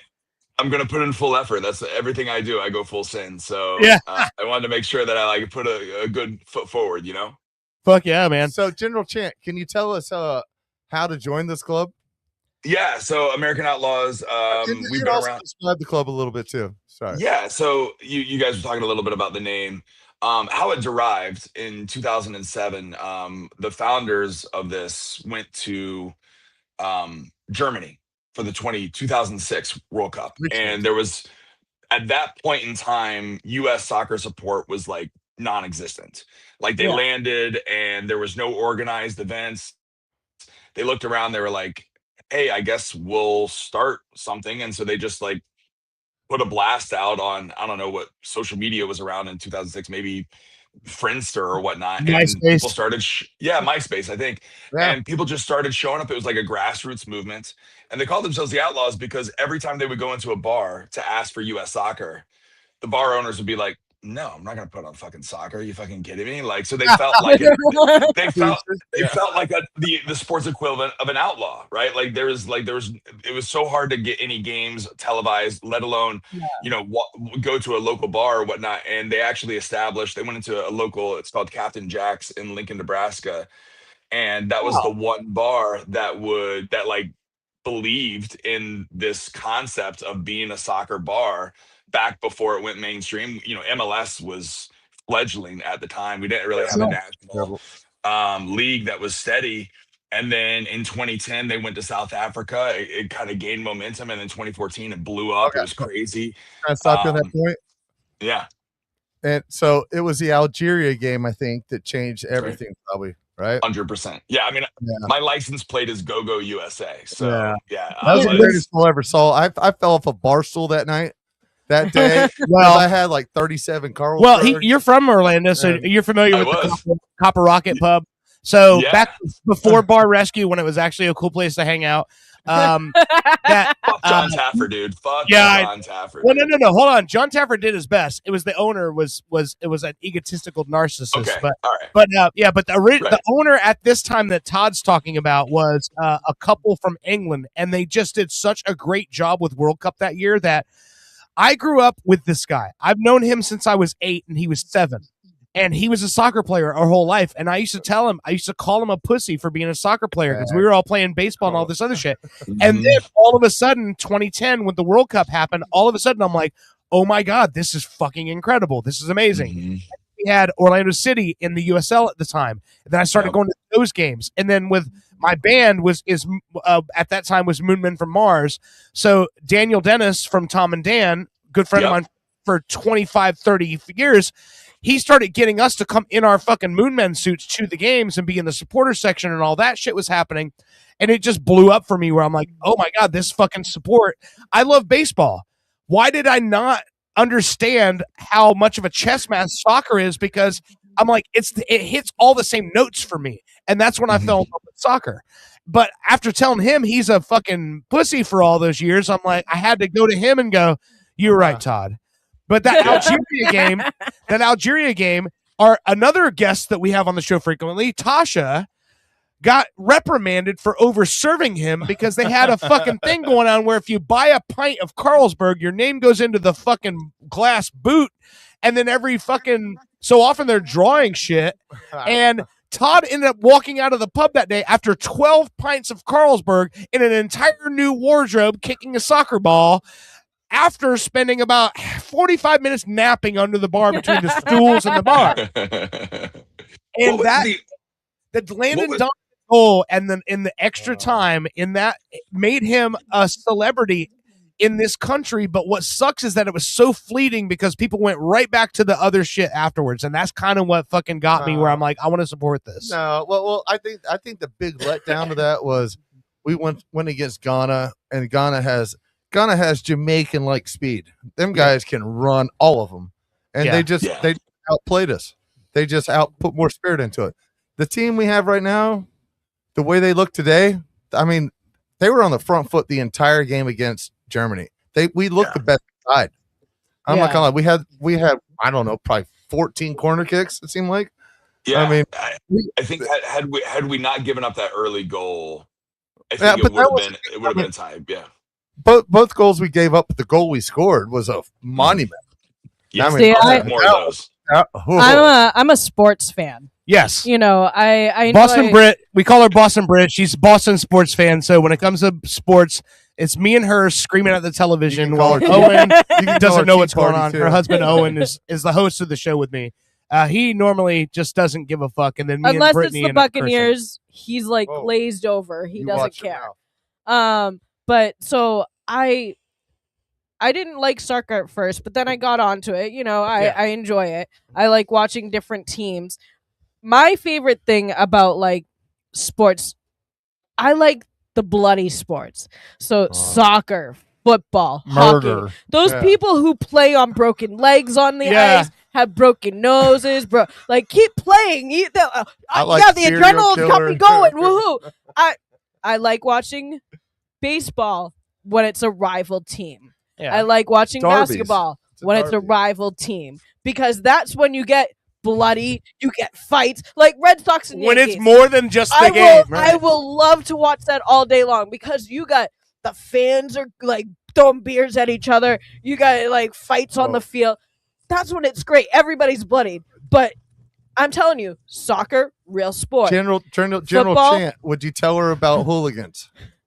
Yeah. So the traveling. You are one. You just don't know it yet. Oh, Yeah, I was gonna say. I think you would enjoy your time at the Azteca for a USA Mexico match. They I am put us not in a- Mexican. I'm just going to tell you that right now. they put us in a cage. Like when you travel around the Caribbean, Central America for like CONCACAF qualifying, they don't put you with the normal fan. Like you are in your own little booth, and they're like it's like The Walking Dead. The hands are coming through. They're trying to get at you. They're throwing stuff at US fans. It's awesome. It's like the greatest thing in the world. But like most countries' fans don't want to get into a fight with Americans. They're actually kind of happy that there's just Americans supporting a sport that they think Americans don't care anything about, right? Exactly. So I was gonna say, you described a scenario I would not go into unarmed. no, yeah, it's fantastic. I mean, well, most time you go to these events, they'll have the Americans sit and say these 3 rows top to bottom. So And then- segregation. No. Then you'll have security guards blanketed down both sides of That's the road. right. So that they- makes me feel safe. A bunch of low IQ Well, people with guns trying to protect me. they're not stopping anyone. They're just gonna let them through for sure. That's why it makes the game so great. Is because they're so passionate. You know how much you And care about your passionate- job? You know how No. much you care about your job? That's how much they care about you I not don't getting care. killed. I care more about soccer than I do about my job or the company that I own. I enjoy the ups and downs of soccer environments, just like watching Wrexham. I mean, Yeah. Wrexham. I mean, just seeing how they implode and then they explode, then they stabilize and then they fall apart. I love all that. That's kind of what I would like to see an Outlaws kind of documentary video. Kind of how Yeah, y'all did because your like stuff. I mean Ryan No, like- Reynolds. No, just hold on. Just like we just saw the I don't know if you've seen the new Clint Dempsey. It's great. Yeah, It's Clint- fantastic. Even he's better than that favorite is player the documentary on HBO right now of where like how the US men's team came in from 2022 to now. They I have follow not them over the last 4 years. It's phenomenal. Us against the world or US against the world. You asshole. Yeah, it is a great documentary, and it really highlights like the culture and how like if you're a casual fan that just is interested every 4 years, watch that as a precursor to next week. That'll give you some like some skin in the game. It'll give you like some idea of the stories, kind of like how Wrexham did. Of okay, Yeah. I know I'm going to follow Tyler Adams because it gives his backstory of One of my being raised favorite- by a single mother. He was he's his father's I don't African know if American. that's up yet. Don't Yeah. ruin me, but- Oh, sorry. Yeah, watch it. It's great. I It's follow all American players in international leagues. Yeah, no, exactly. and that's my team. Like I never am able to enjoy my favorite team, Arsenal, winning because there's never American on there. But if it's Crystal Palace, if it's goddamn Bournemouth with fucking Tyler Adams, yeah, I'm gonna or with Aronson at Leeds, I'm gonna spend more time watching those games because I love the Americans. See, my Like family. Clint Dempsey, when he was at Fulham with McBride, was my greatest time ever watching EPO. My family is Italian on my mother's side. Well, guess what? You're not in the World Cup. So lock it No, up. not this year. But the year that we were, my family decided to go to Little Italy, like, in Boston, the North End, and sit in one of their little cafes and watch it. I'm telling you, This is where I need a sound effects board. I need to play the little. I know. I've never gangster seen violin. Godfather music. anything erupt so much. Like this little Italian cafe with like probably some old mobsters. Sipping their I'm not cafe gonna argue with you. lattes, Italian cappuccinos. They erupted. That whole street that we were on Oh, he disappeared. You just never seen me partying 10 years ago. went crazy. I Italy- mean, it was insane because Italy is. I was into Brazil. I was into Italy. Like those were Hang on, my he two dropped out. teams that I kind of No, like followed we're a back. lot He'll call for If for it- soccer at that point in time because I was just really getting into it. I worked at Gillette Stadium. you didn't understand And we it. had to watch them like put the field out for the soccer games for Revolution, and Yeah. and I got to see some of the soccer games there. Revolution is in Washington D.C. though. No, they're not. No, the Revolution's The New out England of Revolution. Gillette Stadium. I'm Yeah. thinking of DC United. Yeah, I'm yeah. retarded. But- Okay, so I mean, seeing how like my family, I never knew they were into soccer. yeah. And they might not have been as much as they were just they were into only being Irish. Italian. No idea. Because I mean, that's how the World Cup changes people. Because I never knew I liked potatoes, but I was Irish. Yeah. So listen, I don't know. Ryan's camera just dropped out a minute ago. He dropped, He's but back. so he's back now. So That's General here's chant. It's the not reason Ryan why you're on the show with us tonight. Mhm. So you guys have a bunch of events coming up this week for like watch parties and for all that other stuff. So That's let's right. kind of get into that. So I know you guys have been organizing these to get people out, and because we don't have a game in Orlando. We need followers. Yeah. So, and I Yeah. know you guys are building something, and you're building new members and all that. I'm gonna post all of this stuff that Chrissy has handed me, a shit ton of stuff here, and Chrissy's the best. we're not going to get into all of this stuff, but we're going to get into a bunch of it. So you can hand- confirm you know hand- Chrissy here. because we were kind of concerned about. Hold on, that real one, quick. if y'all Dirt, even hand me knew that stuff, and Yeah. I'll kind of cycle Okay, through it up, all right. up on the camera here. Okay. So tell me what you got going on this week for like watch parties and all that sort of stuff. Yeah, so part of like the mission is, especially this year more than any other year, like again, when North America was announced, we were like, fuck it. Yeah. For people in my generation, I'm 45 now.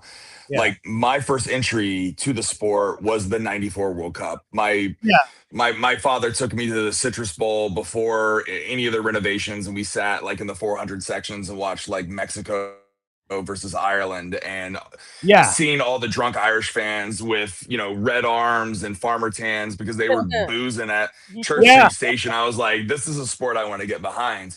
But like we were like, okay, cool, that we're gonna replicate that. But FIFA has gone like uber late capitalism, and you hear about the horror stories of the tickets. Like our section normally, just like Orlando City, is typically behind the goal, right? That's the typical supporter section.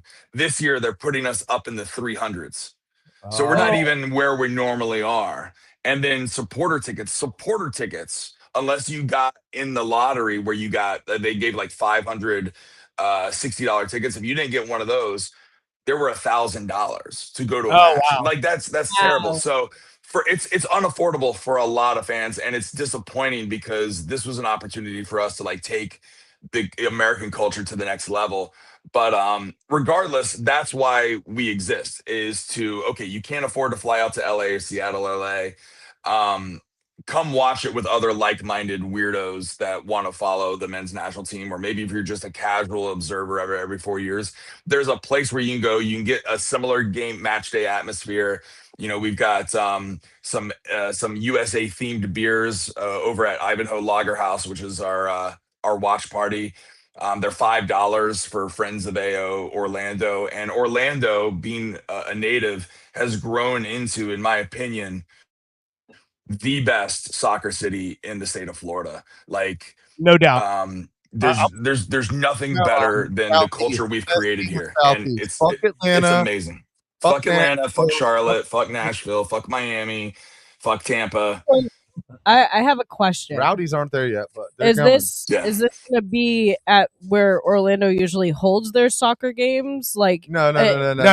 These games are gonna.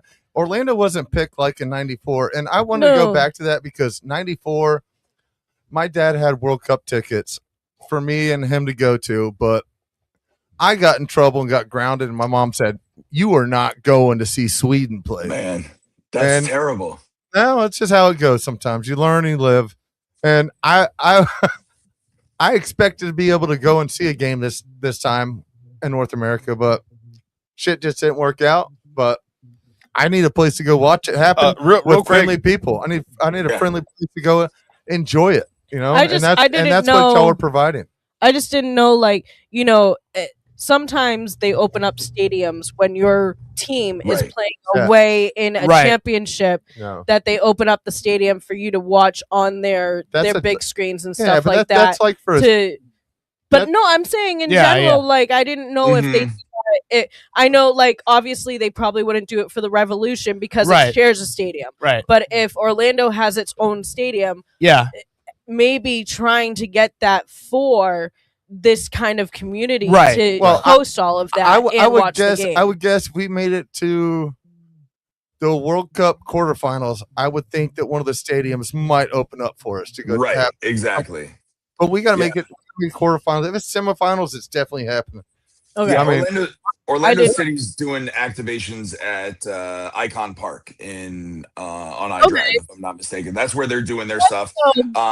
We like to stay independent of that. We don't want there to be, even though we're friendly with Orlando City and they're great hosts when we're undefeated at the stadium. We try to keep our autonomy. Okay. But it would be sick to Well, do it. Orlando- I won't lie. Orlando City couldn't host Mexico though. We're talking about like Orlando City's playing like Honduras and in those little cities, not Citrus Bowl. So also, I mean, I joined up just before we started this started this leg of the podcast On the break. So Yeah, Chrissy gave him the QR Chrissy, code. Chrissy He gave me- joined the Outlaws on the break, so he's now officially a member. Yeah, and it's very easy. And that's I would ask everybody to go do it. I mean, $33 a year, $36 a year. I mean, come on, that's And less you than get- TV. and you, subscription. and you get a T-shirt. You get like with that, you get a T-shirt. I- You get I will- access to tickets. And the more members we have, the stronger voice that we have against U.S. Soccer. So U.S. Better Soccer, we drums we fought. get. Yeah, we fought for lower tickets. So we basically pressured U.S. Soccer that any match that U.S. Soccer controls. So a lot of the friendlies or the She Believes tournament that's put on by U.S. Soccer, we Yeah. get access to $35 tickets. Oh, So we're trying that's to make it affordable to grow, and the more that we have, the bigger voice we're going to have to be able to go and fight on behalf of the fan, and that's why we exist. It's just like Yeah. Ruckus, just like ILF, just like the Black Swans, right? So the greater in numbers we have, the more that we can get. So I appreciate you signing up.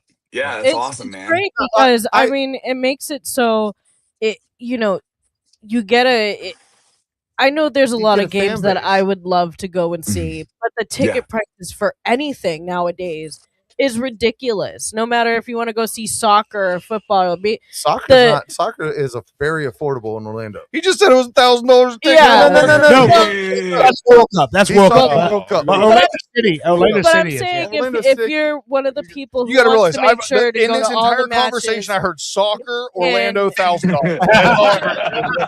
if you're one of those people who do want to go to all the matches and make sure that you follow them to the World Cup and stuff like that, it's gonna be 100%. expensive. You're So you're gonna if you have a If your lottery gave you a game to every group stage and then every playoff stage, you should definitely play the lottery. 'Cause- Yeah. 'cause you're not gonna. But I'm saying like It's to like a to hunt. have a group that can help out to make sure that Yeah. you're able to go and see it. That's a lot better. Well, and like what he's saying with the watch parties. So during the pandemic, when there wasn't like and you weren't allowed to be at the right, stadium, so stuff like that. I went down to Tampa to watch a Tampa Bay Rays game, at Ferg's, Oh, which is across the the bar right street. across the street from the pub, because I wanted to be in a bunch of Rays fans and watching Tampa Rays games, you know? So it's like, you know, I couldn't be in the stadium with them, but I went to this bar and watched it there because I wanted to be in a group of those people so we can all kind of fucking celebrate and like be part of it. And so that's the thing is like with World Cup, okay, so World Cup's in North America this year, but a lot of times it's not. And so if you join this group, and you'll get to go to these watch parties when it's not here. Exactly. You know, you're gonna get advertisement. Y'all send out an email saying, "Hey, we're gathering here." That's right. Yeah. So there's communications. You know, we try to reach all the social medias, the socials and whatnot. AO National will throw out emails. We've got a mailing list of our members, our active members that we try not to spam, right? We're not going to like sell your information. We're just going to, hey, we're going to be doing this. Hope you can hang out here, some specials or whatnot. But the other cool thing is, let's say you're traveling, or let's say that you're in LA and there happens to be a match that day. You can, you know, go on the internet and see where the home bar is for that city. And typically there'll be other, you know, US fans there. And what I've done, like I'm traveling right now with my buddy Anthony, who also drums for Orlando City. He's hanging out back there. He drums. I got him on the drum line now for US. And you meet people that want to travel with you. So you talk about reducing costs. Can we hear a little drum beat? You want to hear a drum beat, Anthony? They want you to drum. I want. Yeah. Yeah. So I don't have my drumsticks. We have the. I'm sure the hotel. Where's the drum? Yeah, I don't know. We might get kicked out. I think your neighbors will I love heard it. y'all ate Chinese tonight. You could use chopsticks. Fuck the hotel. Where they grab the Or, drum, like, grab the drum. The guy that he's rooming with up looking for drums. I know, right? This is what we do, though. This is what we do. I know you're ready to, I know ready you're to fight the battle. I know That's you're what we comfortable and shit. Why don't you get up and get your drums? Perform certifications on cue. Look at that! I know. Look at that fucking name. What's his name? What's his name? His name's Anthony. Anthony. Looking like Emmett Anthony, Smith. you got a big old drum. Here, you want here? Put that on. There you go. Yeah. Let's so do this it. is that's our traveling snare. I drop. Oh drop man, a beat. come on, Anthony. There you go. What we got? They want to beat. They want to beat. Lay the track. Do the.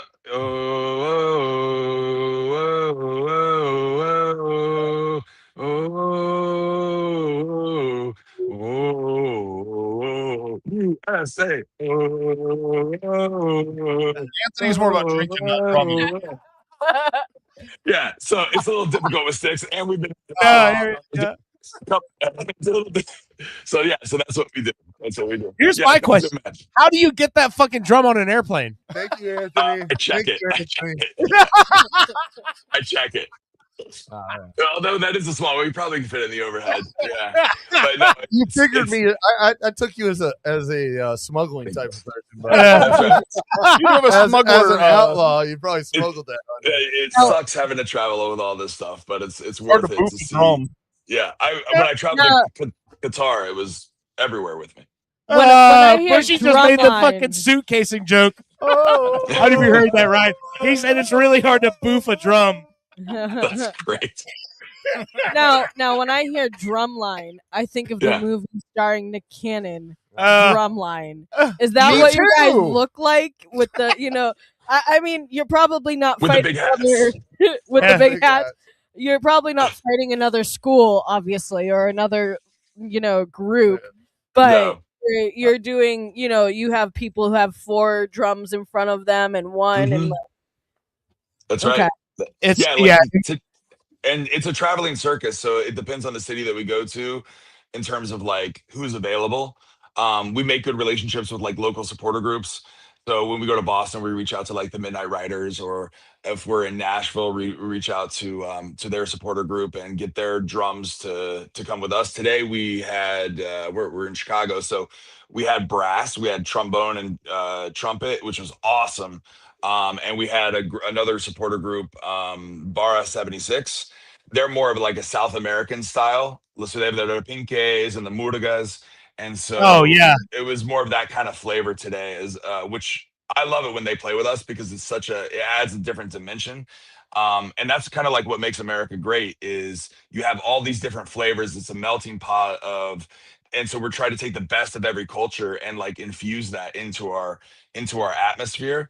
And not many international teams or supporters do what we do when you go to like Orlando City, which for me is the benchmark, right? I want chants full 90. I don't want any silence. I want the drums to provide the atmosphere.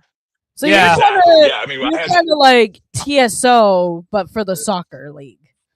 You call I out. don't know what TSO is. Trans-Siberian Orchestra. No. When they come to town, they have their like main crew, but they make sure that they call the locals and have them learn their whatever they're doing for that time of Christmas. I don't know if I would like to think the Outlaws were part of the Boston Tea Party. Oh, 100%. We have a chant for it. We have a chant for it. Do you have a Boston chant? Throw the tea in the harbor. Throw the tea in the harbor. Yeah. So when we play England, we like to do that one. That's pretty great. Good. Yeah. That's a perfect one. I like that one. I can't wait to run into you there, fucking General Chant. Yeah, So I don't know if you heard before we went live with this segment, the commercial. So the commercials that play while we're on break are all the commercials that we produced for the Phillips File over the years, the fake commercials, and one of them is for a fake app that we made this commercial for fake app called Soccer Dad, and so it's like it was right at the point when like the Lions were going MLS, and so we created this fake thing where like, oh, you're a dad, your kids are into soccer, you don't know shit about it, but you want to learn your team's chants, and so you use the app to scan the crowd chants, and it tells you what they're saying. And it's always horribly wrong. Like when the goalkeeper kicks off and it goes, everyone says, "You suck, asshole." The app goes, "Your sock has a hole," and he goes, "Wow, the sock does have a hole." Or one it was like the Spanish chant, and there's like, "Your neighbors drive a car," and he's like, "My neighbors does drive a car." Thanks, Dad. And then the child goes, "You're so stupid, Dad. I hate you." But that was great. That was fantastic. Actually, the chants in the stadium are like my favorite part because our chants when we were USL were so vulgar that you couldn't have them on television. No. Like we had that, Dom fucking Dwyer scores when he wants, or come on City, score a goal. It's really fucking simple. Put the goal into the net and we'll go fucking mental. And then ESPN's going, whoa, They why are we doing this? They were upset with "you suck, asshole." Yeah. At the goalie, and I it went away for like a couple of years, and then like we can't stop it. Yeah. Let it go. I just like hearing because Mexico does the same ole, thing ole, ole. in Spanish. Mexico says the same thing. I just love the fact that adults censoring other adults from things adults are saying to other adults. It's like, what the fuck are we doing here? Like nobody fucking cares. Trying to be children friendly. So I haven't watched enough soccer matches in my life to know. Is there anything that people throw on the field, kind of like Dildos. they do with hockey when they throw the squids in certain stadiums? No, that's a hat trick. That's different. Yeah, it's not acceptable. Like you're not allowed to, but yeah, people like you're not throw shit on the field. It does happen. Do, for You will see a goalkeeper get hit by a bottle of plastic water every once in a while. And a bottle of plastic water and act like he got hit by a rock that was 25 pounds. Yeah, hey, guess what? That bottle coming from fucking 30, 60 yards up in the stadium probably hurts. Yeah, the thing I love about Orlando and what we try to infuse, like my favorite chants of Orlando that we do are like "move, bitch, get off the pitch," Chris, or like "the ref belongs on OBT." That kind of that kind of like thing I've kind of transferred, I've kind of borrowed, and that's the cool thing. That's what keeps our chants fresh, and that's why I love MLS supporter groups. Is each city has grown and developed its own flavor and has a local chant that is popular. So when we go to that city, I always like, hey, can we like borrow or change some of the lyrics and the words to be US, right? Because that local group that's there, the fans that they're in the supporter group, they're typically from that town, right? So they recognize that. So a lot of the chants that are newer, I've co-opted from Orlando City, but Orlando City has a lot of like former US, like when Johnny Comes Marching Home, like city hymn, like or miles around. When miles around, we come to town to see our team. Like I borrowed that for US. I rewrote the lyrics to be US. So that's what I think is going to keep us unique and keep us fresh. I also think that's kind of what holds us down sometimes, because like you hear Liverpool's Never Walk Alone, you hear Manchester United fucking. Yeah, but that's club. That's club. That's like comparing that to Orlando City. Like, I understand that, but I want a national song that everybody understands the rhythm and can sing along to. You know? Yeah, like, I mean, Carolina or something, but if you guys, that is the red. Down, sweet home, kick the soccer ball. Yeah, they play football. They play Freebird now anytime over the PA system. The U.S. scores a goal, which I think is pretty cool. But if you guys can come up with lyrics that are U.S. soccer specific to country roads, I think that's probably the closest. Well, I need to write a song like stadium. No, we need something to Elvis Presley. So, Country Roads is a great one. I'm also asking how do those songs get approved? Who decides who writes? He does. That's Captain Champ. I work with others, but yeah, I typically am the one that's like creating. Like we came up with one for Peppy. With Notorious B.I.G. Hypnotized. So Peppy, can't you see? Sometimes your move just hypnotize me, and I love the way you play, banging in goals for the USA. Like shit like that is really that came from Atlanta. He played I wrote one with Timothy Weyes to Outkast Hey Ya. So so there's just different ones that you try to come up with, and you see if it holds. It's a chaos maker. I love him. He comes in and brings thunder sometimes. Yeah, boom, boom, boom. Let me hear you say way. Yeah. So what's the next event you guys have? Like the next watch party? Where is that at? Yeah. When? What time? And how can people come and join you guys? Yeah, so East Coast a little sucks because all of our games are West Coast, so it's a late start time, but it's a Friday. So World Cup starts next Friday. We're playing Paraguay, 9 p.m. Eastern. Ivanhoe Lager House. They're staying open late all summer for us. So that's the next match. We've got it's family friendly, all ages. King of Pops, which is a local mom and pop, literally pops. They make fresh. Non-GMO popsicles, and they have a bunch of different World Cup flavors that it's like a lottery. Like if you pick a right popsicle, you could win jerseys, you could win a trip to see a match in Atlanta. So they're partnering with us at Lager House to bring the kids. So every USA match we'll be there, and I think they're also hosting some other England. I think is having a watch party there for their stuff. But that's going to be like a cool place if you're into soccer and you want to just watch the World Cup.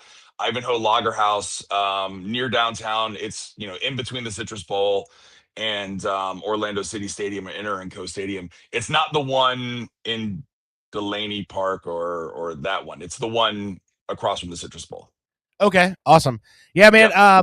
Dude, if it's okay with you, like I'd like to reach out to you like over the course of the World Cup here, absolutely, and get you back on, man, and we'll talk more about what's going on, because I know like Todd's been talking my ear off about it. We thought Chris Richards was not going to be playing because of the injury. Well, he didn't play today, but he's still active on the roster, so all hope's not lost for our defense, which is good.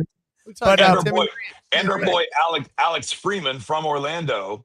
Yes, sir. Is on the team, and he locked it down. He's been just a godsend to our defense. So he's a Roman show some defender. love for him. Yeah, it's great. And we got some new shirts for Orlando City. They're specific. It's a lot of Orlando specific stuff that you got. Whenever said we're undefeated in Orlando. So. When I think of cities that host the U.S., there's nothing better than the environment and the game and the match day experience that we in Orlando do. So if you're interested, we're gonna have these at the thing. I won't be there because I'm gonna go to all the matches and do the drumming and shit like that. But go see Chrissy and all the folks down there for the Orlando watch parties. General Chant, I have one more question. Who goes to bed with the drum without drumsticks? Oh my God, I feel like I'm setting myself up here. Your buddy Anthony in the back, he woke up and he had the drum ready to go. That's right. I mean, I was like, man. Yeah, no, the Chicago traffic is out of control. So it took us that long to get from the match out here to where the airport. I got a 6 a.m. flight back home. I gotta see the wife at least for a couple days before I head out. So she already knows right now. She's like, this is his time. You just go. Right. She wants me gone. She's Brazilian. She gets it. Yeah. She understands. She thinks we suck. Yeah. Well, let's get a shout out for you. He's got a Brazilian wife, so we already know. Right. That's right. Exactly. Pour one out for me. I want to say one more thing. I'm happy you're able to go to all these games, and I'm gonna be looking for you in the stands. Let's go USA. Let's go USA, baby. I want to see us make quarterfinals, but I expect us to make semifinals and do some damage. Let's go. It's that blind optimism that keeps our country great. That's what I always say. Let's do it.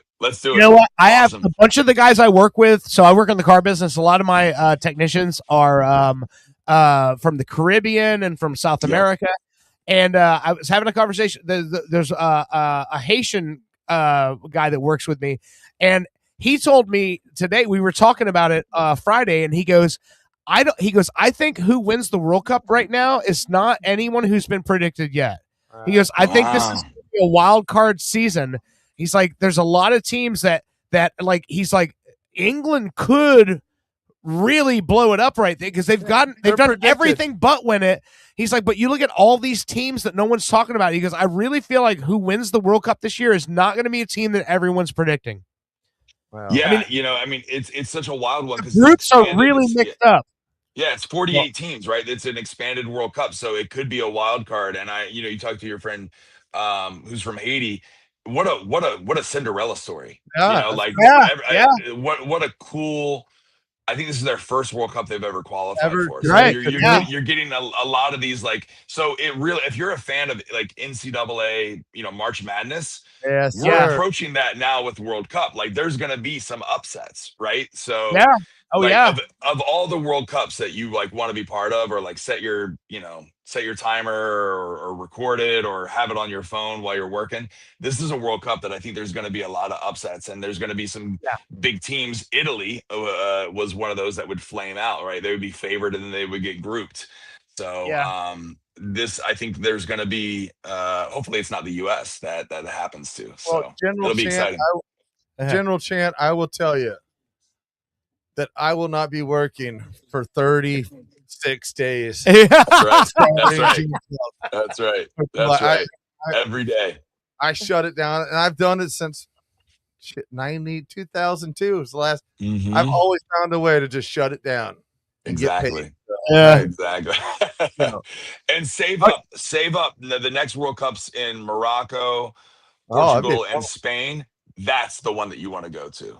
There's nothing better than going to like an away World Cup, especially like in those countries that have like rapid trains and you can go and pop around wherever you want to go to. So save up for that one. With my super white legs, I'll do real well there. Exactly. Listen, dude, I've got your number saved in my phone. I'm gonna reach out to you as World Cup goes on because I think this is gonna be a really fun time. And to me, this is like when it's like Olympics. It's like the Olympics happen again. That's right. Because all the countries better than the Olympics. It's better. It's better. By far. It's better. Olympics 100%. I don't care about rowing. I care about if Haiti can upset someone. Let's talk about curling though, because I do like watching. We're not taking it in another direction. If there was a curling World Cup, I'm in. Yeah. All right, listen, I'm going to post all of your information on our socials. Thanks, man. That's awesome. I really appreciate it. Way. Once this show publishes tomorrow, I'm sure there's going to be a lot of shorts that are going to go out, and I'll tag all your information in those shorts so people can find you guys. And, hopefully we get you guys some new members. Awesome, man. I thank you. I appreciate it. Not a problem, man. Thank Listen, you, we'll talk General again Champ. soon, okay? Absolutely. Talk to you soon. All right, man. Have a good night. Like, yeah. That was fucking fun, man. That was fun. Yeah. I don't know, man. World Cup is like, when it comes to hooligans, if you like fucking drinking and partying, this is your fucking time. You have a whole month. You have no excuse. For a whole month, you can be the most degenerate you've ever been in your life. And if you and like feel like lager and and feel Guinness- feel patriotic. If you like lager and Guinness, we can always go for the Miracle on Ice, but it's going to be the Miracle on Grass. Yeah. That's what we're going for. You know, I went to school with that guy's kid. With that guy's kid? Michael Eruzione, Miracle on Ice. Oh, from the hockey team. Here we go. I'm just saying, I grew up with the kid. He was a pain in the ass. All right, we're gonna take a quick break. We will come back with I'm outta here. we will come back without Todd. Yes. So hang on here. What do you got? This is Danny Feedback with Lotion Teens.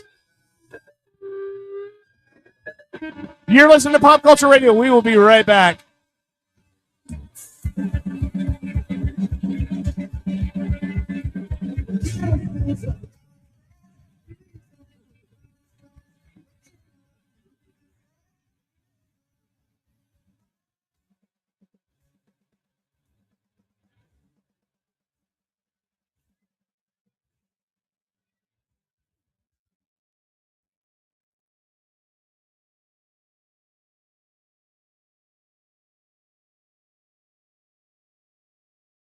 Looking for professional installation for that fence? Don't want to do it yourself? Look no further than FenceCrafter, Central Florida's newest and coolest wall building company. If you're like me, you want a yard wall built exactly for your personality, and FenceCrafter will absolutely do it for the least amount of money. If it's important to you, we'll do it, guaranteed. Custom painting, 3D print renderings, and free shipping is the FenceCrafter way of business. Call or find us on social media for your free estimate. FenceCrafter. After a local Ponzi scheme pulled the wool over my eyes, attorney Crab Newberg was able to recover my life savings, $36,000. Thank you, Mr. Newberg. You're welcome, Chet. I was honored to recover over $40,000 for Chet after a local gym took him for a dumbbell, and I'd be willing to help you too. I've graduated from an accredited law school and passed an intensive examination in the state of Florida. Ponzi schemes are illegal. You don't need two other friends to tell you. Visit AskTheCrab.com. That's crab with a K, and you've got a case.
After spilling a hot beverage on my pants, Attorney Crab Newberg was able to recover $14,000 for me. Thank you, Mr. Newberg.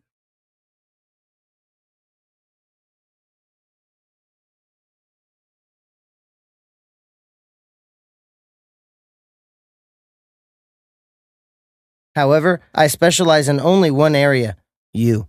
Go to AskTheCrab.com and see what Crab Newberg can do for you. With Crab Newberg, you've got a case. After my grunkle misdiagnosis, Attorney Crab Newberg was able to recover $140,000 for me. Thank you, Mr. Newberg. You're welcome, Valentino. I was honored to recover $140,000 for Valentino, and I'd be willing to help you too.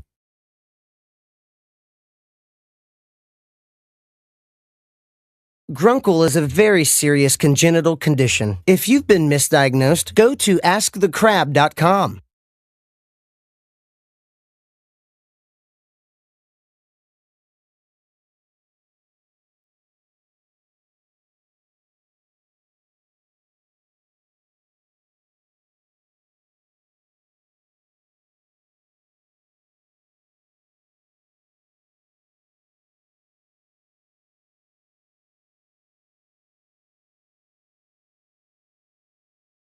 After being laid off, Attorney Crab Newberg was able to recover $2.1 million from me. Thank you, Mr. Newberg. You're welcome, Joe. I was honored to recover $2.1 million for Joe after he was fired from his job, and I'd be willing to help you too. I've graduated from an accredited law school and passed an intensive examination in the state of Florida. No one has the right to treat you like dirt, but if they do, I will make them pay. Simply go to AskTheCrab.com and see what Crab Newberg can do for you.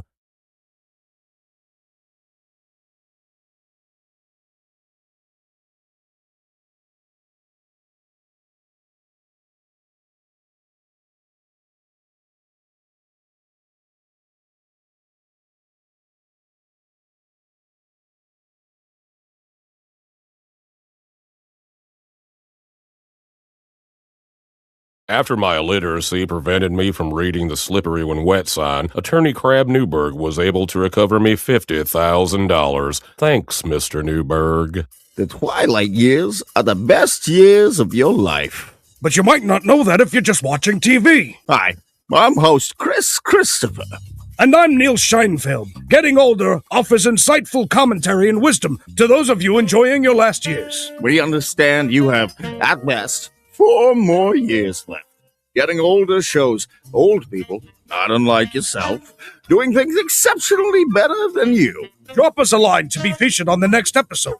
And do it quickly, sooner rather than later. Time is a precious thing, and so is tuning in to Getting Older. After I got food poisoning from hamburger paste and McFrugal's, Attorney Crab Newberg was able to recover $6,900 for me. Thanks, Mr. Newberg. You're welcome, Cinnamon. I was honored to recover $6,900 for Cinnamon after her severe food poisoning, and I'd be willing to help you too. I've graduated from an accredited law school and passed an intensive examination in the state of Florida. If you've been given a raw deal from food paste, simply go to AskTheCrab.com. With Crab Newberg, you've got a case. Do you like pudding? I mean, really like pudding? Have we got the palace for you? Built on repurposed Native American lands, Pudding Palace boasts the most name brands and well-known traditional gelatins from every country on Earth. Our Yelp reviewers speak for themselves. What about you there in the sweatpants? My mom drops me off like twice a week. It's awesome. I'm 45. And what about you, little lady? I came here looking for love. I found pudding. Hey, buddy, what's your favorite part of the Pudding Palace? Sneeze guards. Talk about elegance. I felt like I was in an actual palace. All right, I see a bit of a line. Good. Okay, getting kind of busy here. Let's just go and see what's going on around the corner over here. And hey, sweetheart, what do you think of Pudding Palace? I never knew pudding could be so fancy. Well, there you go. As you can see, we got nothing but satisfied customers here at the Pudding Palace. And my check was for Nope, $65? nope. Focus on me. What sort of mother? Brandon. It's down. Oh, someone doesn't have our rewards card. Come on down to Pudding Palace. Pudding Palace. where pudding kings are born. In this town, used to be you didn't have to lock your doors at night. Nowadays, you can't even leave a magnet on your car. I've seen the devil in a man's eye before. Have you or anyone you know been scarred by magnet theft? Oh, I sure wish there was somebody we could trust, you see. Well, then you called the right number.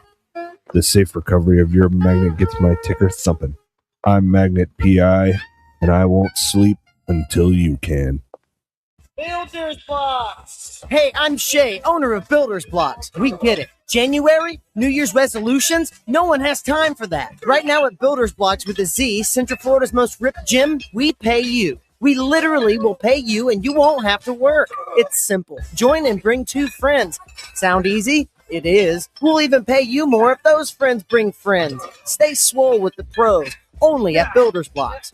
Discounts of pre-approved groups of 5 or more. If you want to live your best life, you need to call me, Jake Berman. My life revolves around sports, but maybe yours doesn't. That's why I'm introducing the Jake Berman Betterment Program. Let's hear from a few satisfied customers. He's changed my life. His classes, they mean everything to me. Excuse me.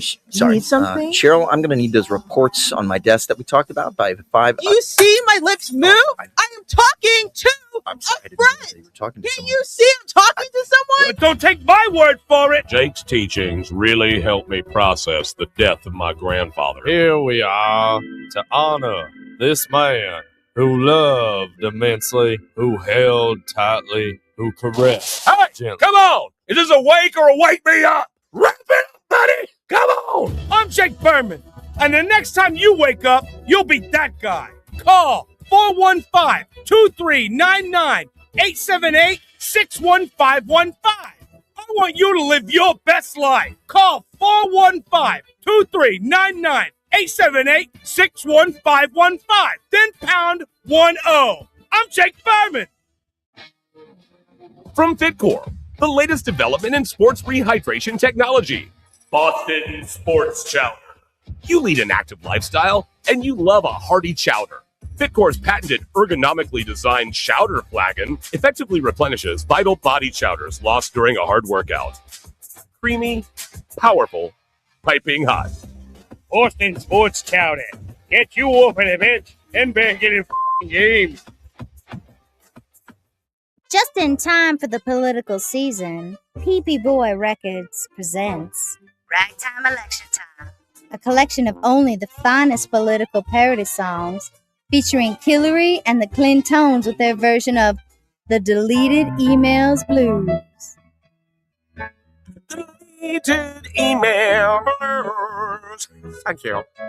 And the hit single Trump Dumps by the Trump Tonights. I'm in the dumbest because today Donald Trump's got this election all in a spin.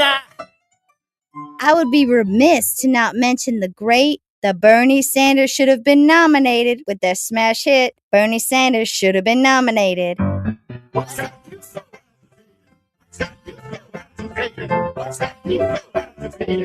Sanders should have been nominated. Ragtime Election Time, only on PP Boy Records. Get political with funny. Ginkgo Kielbasa, from the people who brought you Energy Brot, comes a taste you'll never forget. Ginkgo Kielbasa. The first time you met the love of your life and the smell of the air. It's a Me Too memory miracle. Ginkgo Kielbasa. Overcoming the rival team, and the first time you won the game. Listen to that crowd. Ginkgo Kielbasa. The first time you couldn't pay rent and the taste of delicious ramen noodles. Ginkgo Kielbasa, the meat you'll remember. Sunday. We bring you the first politically correct monster truck rally. Unless, of course, you find that to be inconvenient. In which case, we'll have a matinee on Tuesday. Featuring such non-offensive sports vehicles as appropriately sized foot, mild-mannered canine, funeral service worker, and son of funeral service worker, who, although slightly younger, still gets paid a living wage. And current DC Truck Rally champion, I'm okay with our country having a black president. Price admission includes the entire seat, but you'll only need the edge. Sunday, Sunday, Sunday. Try to respect the wishes of our neighbors and keep the noise down, down, down. This is not a political ad. If it were a political ad, you would know, because it would begin with dark and somber music as I talk about the person I don't want you to vote for, like this. Also, I would drop my voice a little to sound more ominous as I tell you things about the candidate that are designed to scare you about the future if they were elected. Facts are not important here because I'm just trying to manipulate your feelings. But I don't want to end there. Now I want to make you feel good. So we'll switch to more upbeat music here, as I now tell you the person for whom I want you to vote for. Again, facts are not important here. We will just say things like our candidate will provide better schools, and lower taxes, and puppies and kittens for all. Finally, if this were a political ad, you would hear a statement about who is paying for this, like a political action committee, which raises millions of dollars from the very wealthy with hopes of getting you to vote for the candidate that they think will benefit them the most. The Phillips File is responsible for the content of this ad about the making of a political ad.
For centuries, humans have pondered their place in the cosmos, waiting for proof of alien life.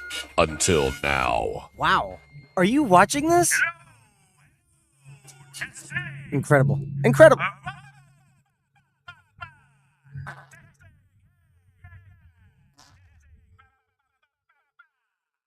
We listened. For the first time, they have made contact. We are not alone. Feels good to get this thing off this helmet, yeah? I think it's ripening up. I've been fighting in this thing. Fighting in this thing since Pluto. You know what it smells like? Fighting in this thing, it's just recycling in my helmet here. Feel good. But were we ready?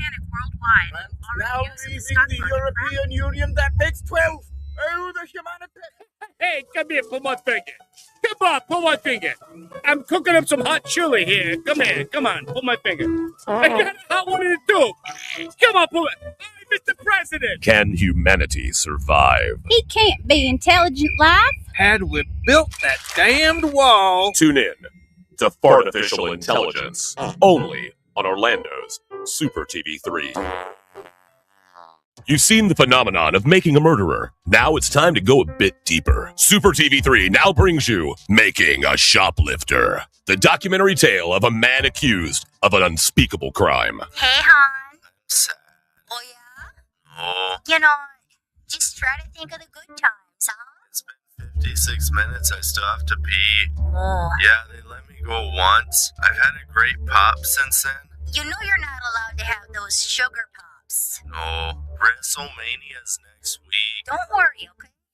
This is taping it. Hulk is gonna make a comeback. He's just misunderstood. New witnesses. I saw him with the bag of buggles. I knew exactly what he's doing. Drama unfurled. I've worked here for 16 years and we've never had bugles. The riveting drama. Have you guys seen my buddy, what got the witch fingers? Been waiting for like 54 minutes. Evidence mishandled. Well, have you tested the evidence? We always test the evidence. Yes, but have you tested it for hot fries? We generally don't test for hot fries. I plead the fifth. Making a shoplifter. Only on Super TV 3. Yesterday's realities are today's fantasies. Hey, I'm Hetty Violet, caretaker of Astor Farms, Florida's newest and oldest rentable bed and breakfast. Astor Farms hasn't been updated nor upgraded since its construction in 1845. With no running water or power, you'll be able to live like your ancestors did, but on today's dime. If these testimonials don't sway you, nothing will. June 12th, 2014. My wits are failing me. I feel a constant hunger for the unattainable and a thirst that cannot be quenched. I feel a presence watching me in the darkness. A creature, a trapped soul, somehow dodging the light of this flickering candle. By sunrise, I fear my life. Maybe an extreme danger. How about this fine? How do you do? April 4th, 2016. The rations of hardtack are too damn stale. Cracked my front teeth in great pain. Salt pork for lunch tasted rotten. Too much salt. I told that woman not to heavy-hand the salt, but she did just to spite me. Oh God, is she trying to kill me? Live yesterday's life today at Astor Farms. We'll get the bedroll ready for you. Every year, people spend thousands of dollars on pedigreed show-quality dogs. Fancy, right? Now look at your own dog. I'll wait. Feeling like the dollar value of your beloved pooch might be a little lacking?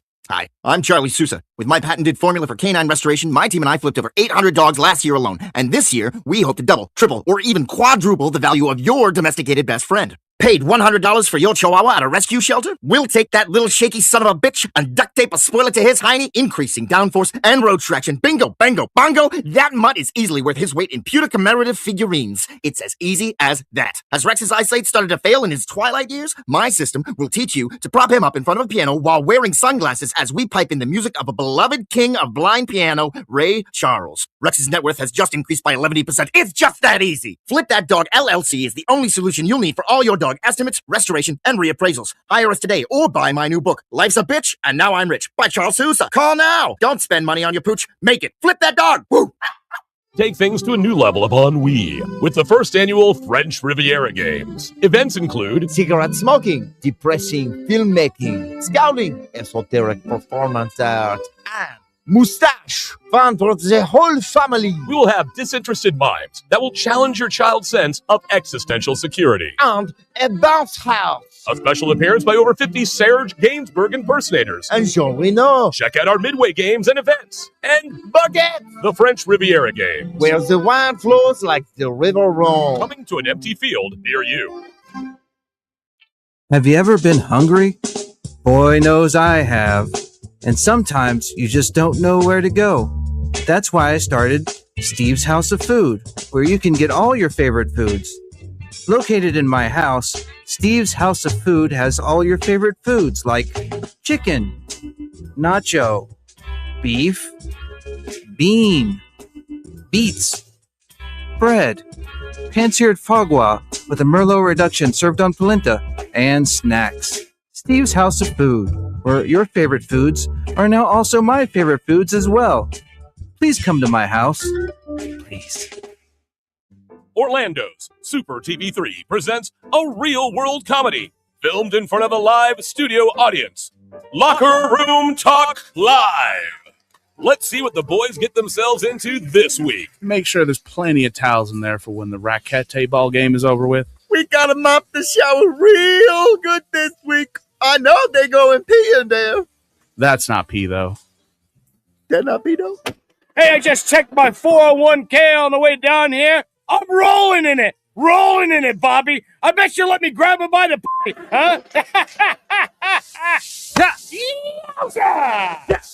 You should be so lucky I get my hands on your mother's, you son of a bitch. Holy moly! You goddamn you have offended me, sir. Hey, I'll stuff you back in there like a goddamn bowling ball. Oh, yeah? Well, your mother has the size of her and if you don't like it, you can take it and shove it way up your... Stop touching him. I'm the stork. Your mother. I'm the stork. They're horsing around for real. Oh. Tune in at 8 to see what people are willing to accept this week. Locker Room Talk. Tonight at 8, only on Orlando's Super TV 3. Coming soon to the parking lot of a mid-level amphitheater near you, it's the Out of Touch Music Festival. Do you like spending the entire day in the hot sun thinking, oh yeah, I remember them. They toured for over 30 years and now you'll wait over 30 minutes to hear that one song. They couldn't replicate their initial success, but they didn't break up. Each act guaranteed to have at least one original member. The Out of Touch Music Festival. It's not that new music is bad or you're too old. It's both. We've all been there. You thought you had a great idea for a dispatch, but it just wasn't good. This is Cobra Kai. Sure, it's hard to be original. What up, C-Lane?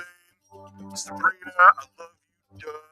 Sean, you're a dick. You try writing a joke while you're using a weed whacker.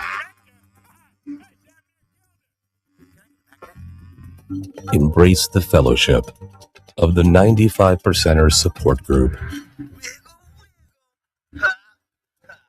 Remember, you are the 95%. So maybe they have the problem. The war on vending machines is hitting closer to home. It's hitting the workplace. Salutations! My name is Dr. Patience McCracknuts, PhD. Reap the benefits of healthy living with Dr. McCracknuts' line of tasty vending comestibles. And because Dr. McCracknuts knows a thing or two about those mid-afternoon doldrums and lethargy, we have started dispersing vitamin B12 syringes in all of our vending machines. Lift your spirits and carry on, ladies and gents. Your hunger just met its worst nightmare. Dr. McCracknuts. Coming to a vending machine near you.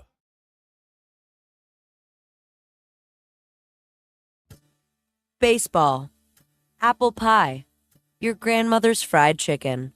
These are great institutions of the American dream. And let us not forget another icon of the greatest country on earth, a German-style Mexican imitation lager. Now that's America. Here at Badass Hangry Eagle Brewery, we've been bottling up freedom for over 6 years, and we encourage every American to embrace their God-given freedom with their lips. Want to work as a pedicab driver and play Pokemon Go all day while enjoying one of our Imperial Cuck Stouts? The Badass Hangry Eagle says, you do you, brah brah. Literally, we trained one. It says that.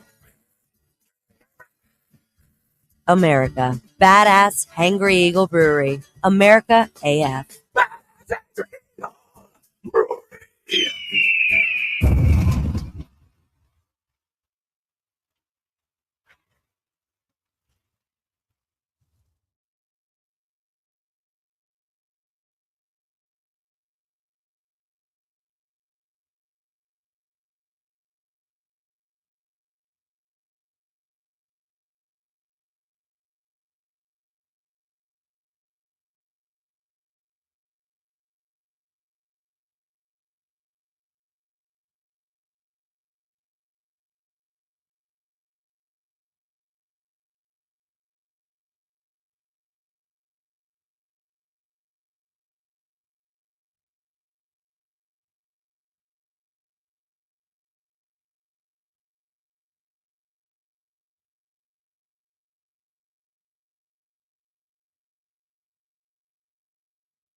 You enjoying the game?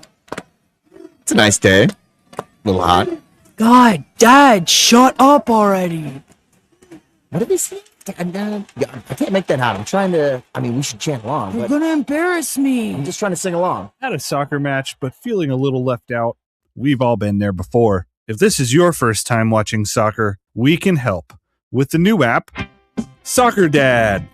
With Soccer Dad, our patented You enjoying the game?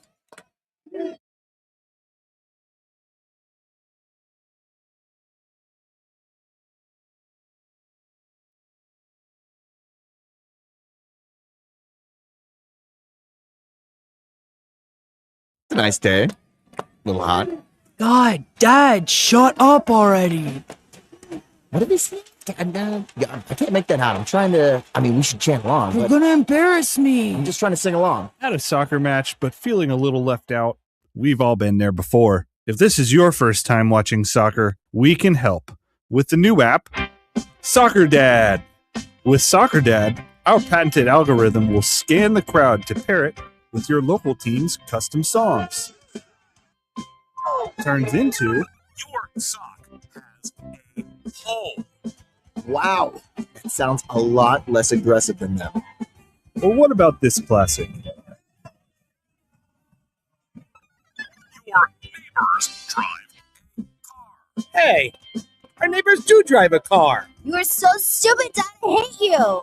I'm just trying to be your friend. Soccer Dad. We can't make your kids like you, but we'll try. From the makers of Sicker.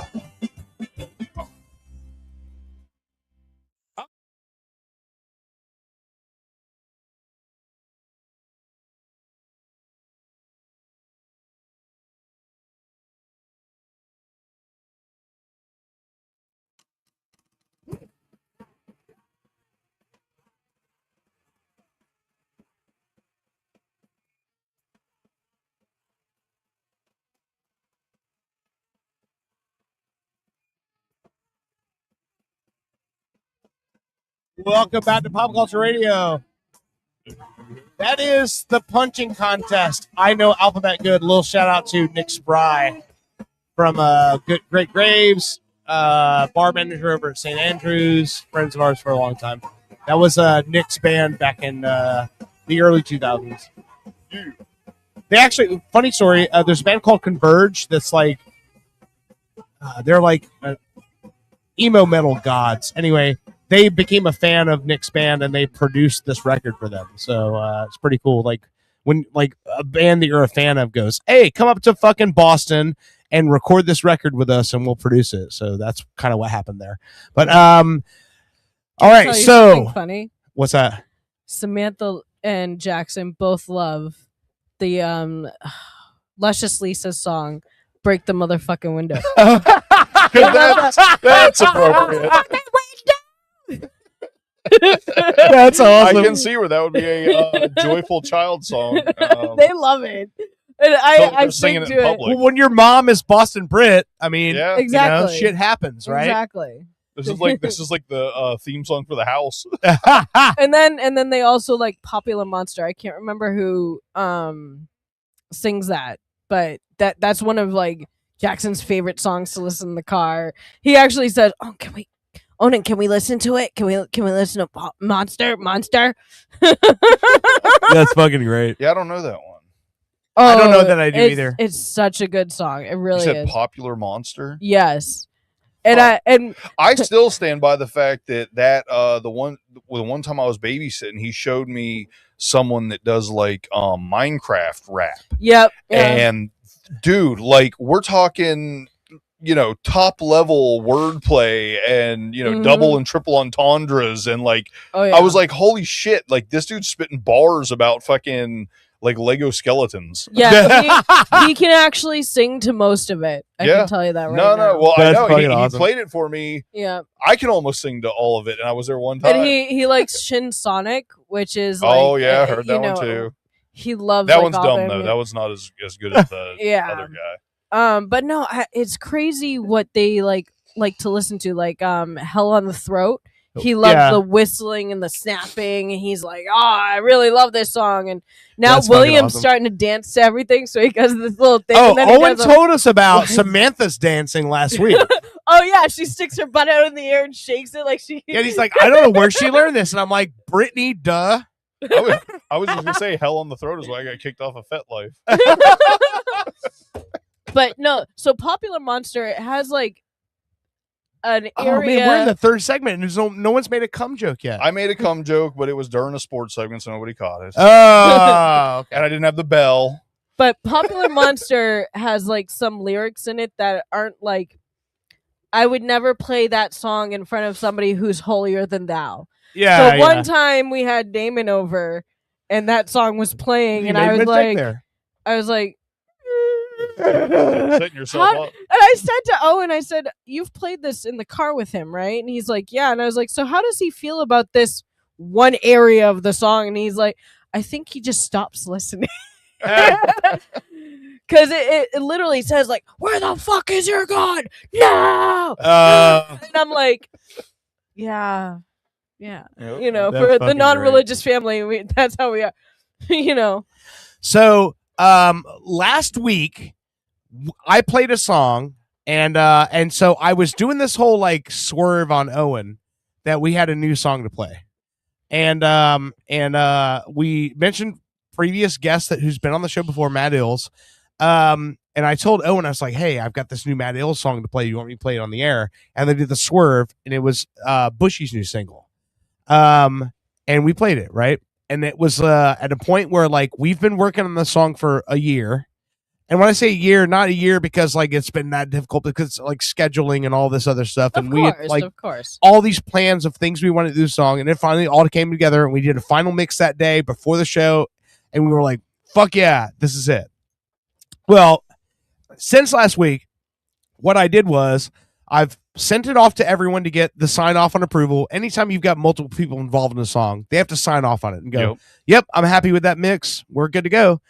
And so I got a bunch of people signed off on it, but I sent the song to Fritz, Mm-hmm. and I go, dude, and he sent me back, and he's like, dude, this is fucking sick. And I go, fuck yeah. I was like, yeah, man, I'm really happy with how it went. And he goes, may I? And I go, may I what? And he goes, send me the stems. Let me fuck with the song a bit. Let me see. Because he goes, I think I can make this song pop in a different way. And I go, okay. So I sent it to him, and he did just that. And then I circulate the song around. We have a final mix of the song that is going to be released in a couple of weeks here. And here's the thing that's funny. So Bushy's first rap song was under the name PCR Bush because we were listening to that one. But we were creating a song to make it funny for the show. PCR Bush, Pop Culture Radio Bushy. And so it was Boston fun Brit for had the a show, little right? spotlight. Yeah. You mentioned Boston Brit, is Prego, Kid About to Drop, all that stuff, you know. Portugal, we were number one in Portugal, but last week we were number one in Niger. But here's the thing. So now this has become like this is a real deal thing. And so we have a name change. I'm still going to tag when I release this song. It's going to come up under PCR Bush. It's going to come up under the new name, which you want to tell everyone your new name? Yeah, we're going with White Baby. White Baby. Is that with an I or a Y? WYTE. White Baby. So we played a viral video on the show where this little kid who's maybe like 2 or 3, his mom is cooking and she's doing a cooking YouTube segment, and he's trying to sing what is what was the song he was trying to sing now? I don't know. It's man. Anyway, it sounded like he was trying to sing something, and he said the N-word on accident. and the mother's like, no, it's this.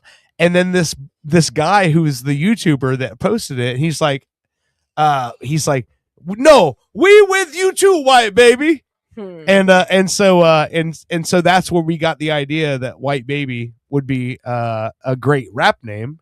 And who better to be White Baby than this Santa Claus looking motherfucker over here? Well, especially when he shaves. You know, Yeah. He shaves, he looks like a baby Yeah. face. It was. We started talking about the White Baby when I was Babyface. That is true. I forgot. Oh, it was Down with the Sickness. That's what it was. Down with the And he was saying sickness. the baby was Oh, trying yeah, to sing down down with the with- sickness, yeah, but he yeah, said yeah. down with the N word. And he's like, and the mother was like super Karen, like, no, it's down with the sickness. And then the black dude was like, no, he trying to say he down with the, we down with you too, white baby. Yeah.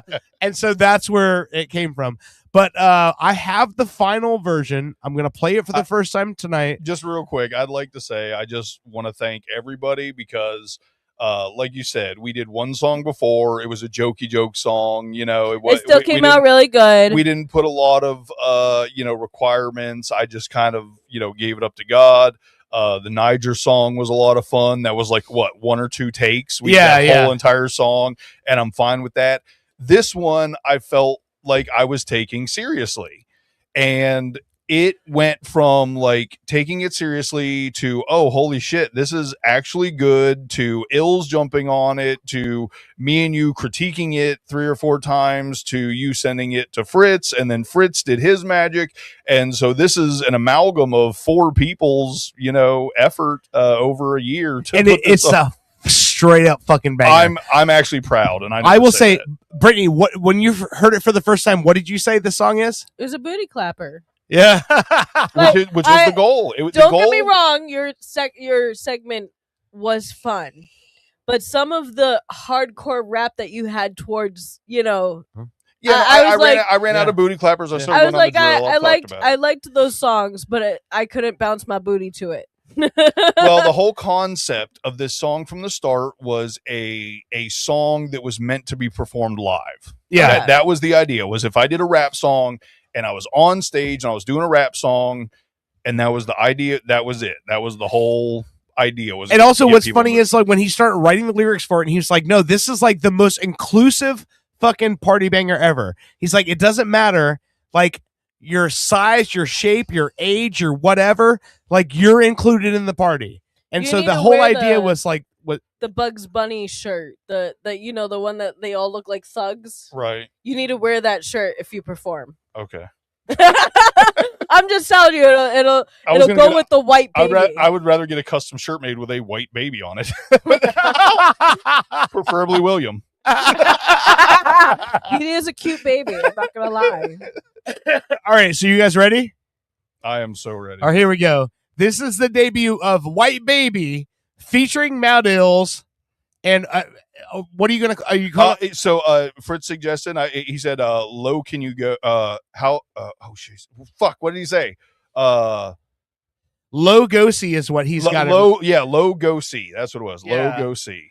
All right, so here we go. White Baby featuring Mad Ills. Low Go See.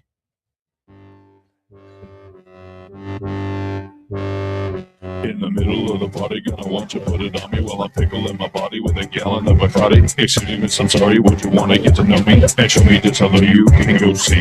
How low you go see, low can you go see? Low can you go see? How low can you go see? Low can you go see? Low can you go see? How low can you go see? Low can you go see? How low can you go see? How low can you go see? Low can you go see? You go see. Grave digger, go figure lyrics and sickle. I came here to show my tough to pull out the griddle. But you got your gushy, shaking your shizzle. Shake your butt whether you got a lot or a little. You came here to see a show get in the middle. Starting up a wave and it's more like a ripple. Throw the hands up, wanna see it all jiggle. How low can you go? See, it's my little riddle. If you like a girl, I give it a tickle. But all I really wanna do is give it a lick. I promise it ain't much bigger than a pickle. Big like the X's on my shirt, all triple. In the middle of the party, gonna want you put it on me while I pickle in my body with a gallon of Bacardi. Excuse me, miss, I'm sorry, would you wanna get to know me? And show me just how low you can go see. How low can you go see? Low can you go see? How low can you go see? How low can you go see? Low can you go see? How low can you go see? How low can you go see? Low can you go see? How low can you go see? How low can you go see? Low can you go see? She can go low, low, the Mexican go low. We can put the G-string, she turned into a yo-yo. She get it clapping like you from Rowena Road Show. Just to play and rewind over slow-mo. Oh no, do it till she got the Home Alone pose. I want to freak back at home, she got her own pose. She put it right on my chest like a logo. Life is the best this side of the gold road. Treat it like a season, fall out your own clothes. We can spend the weekend. Bernie's gotta go though. Baby gonna be screaming, killer than the ghost toes. Maybe got semen, I carry her a bolo. In the middle of the party, gonna want you put it on me while I'm pickling my body with a gallon of Bacardi. Excuse me, miss, I'm sorry, would you wanna get to know me and show me just how low you can go see? How low can you go see? Low can you go see? How low can you go see? How low can you go see? Low can you go see? How low can you go see? How low can you go see? Low can you go see? How low can you go see? How low can you go see? Low can you go see? Yeah, the Mexican goat knows, so we brought a boatload. Yeah, in the end, we'll be hosting down your girl soul. Pocket full of pre-roll, smelling like some cheese mold. Every time I get stoned, I like to get the glee hold. Choke me so I come hard, might be in the backyard.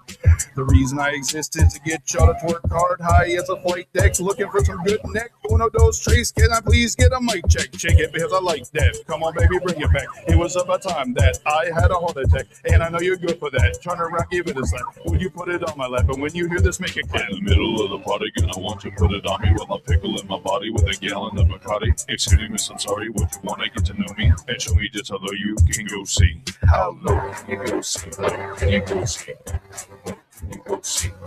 How low can you go see? Low can you go see? How low can you go see?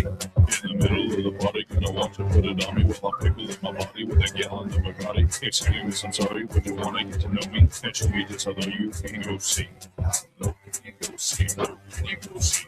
How low can you go see? How low can you go see? Low can you go see? How low can you go see? How low can you go see? Low can you go see? How low can you go see? How low can you go see? Low can you go see? You go see? How low can you go see? Low can you go see? How low can you go see? How low can you go see? Low can you go see? How low can you go see?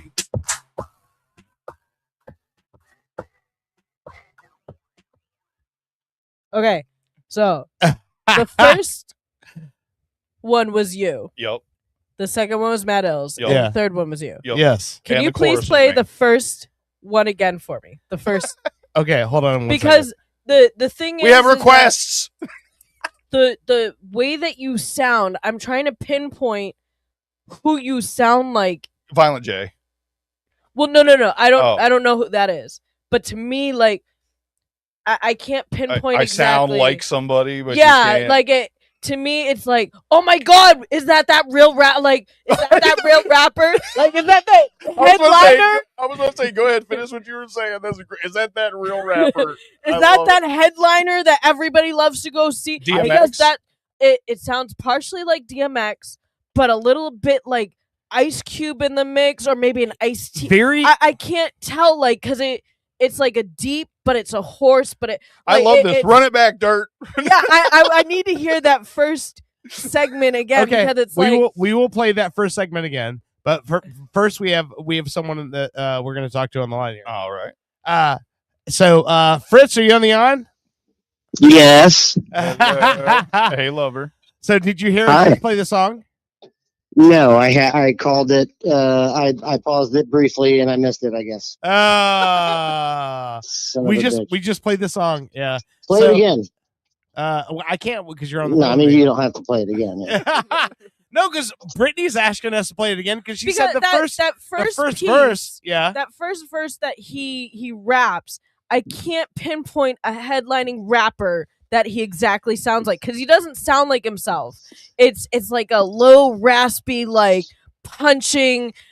I can't tell you exactly. It's a what different. rap- It's a different Bushy, right? Yeah, it's like that's White Baby. It's kind of like a DMX mixed with Ice-T, Ice Cube. Like they have that, like type of like I love dog it. fight type thing, and that's why I was like. Like, Yeah, no, I'm no, she literally was- asking She's him. listening, and but the thing, she was waving me down. She's like, "Is that one you?" and then I was asking you, like, like mouthing Matt Ills, and like you both kind of gave me the nod, and then like the last one, I knew it was you because but it still didn't sound like you. The last one, it sounds like three totally different rappers. Exactly. Yeah. So that's why I was like that's why I want to listen to that first verse again, because it's like, who am I hearing? Because I'm not hearing you. I'm hearing somebody that's like a big name. Well, you'll get to figure it out because we're going to play it every single show from here on out. But no, like knowing that you can do something like that. I'm not saying like. No, I love the idea that people have no idea that I could do what I just did. Yeah, That works for exactly. me. I love your disbelief.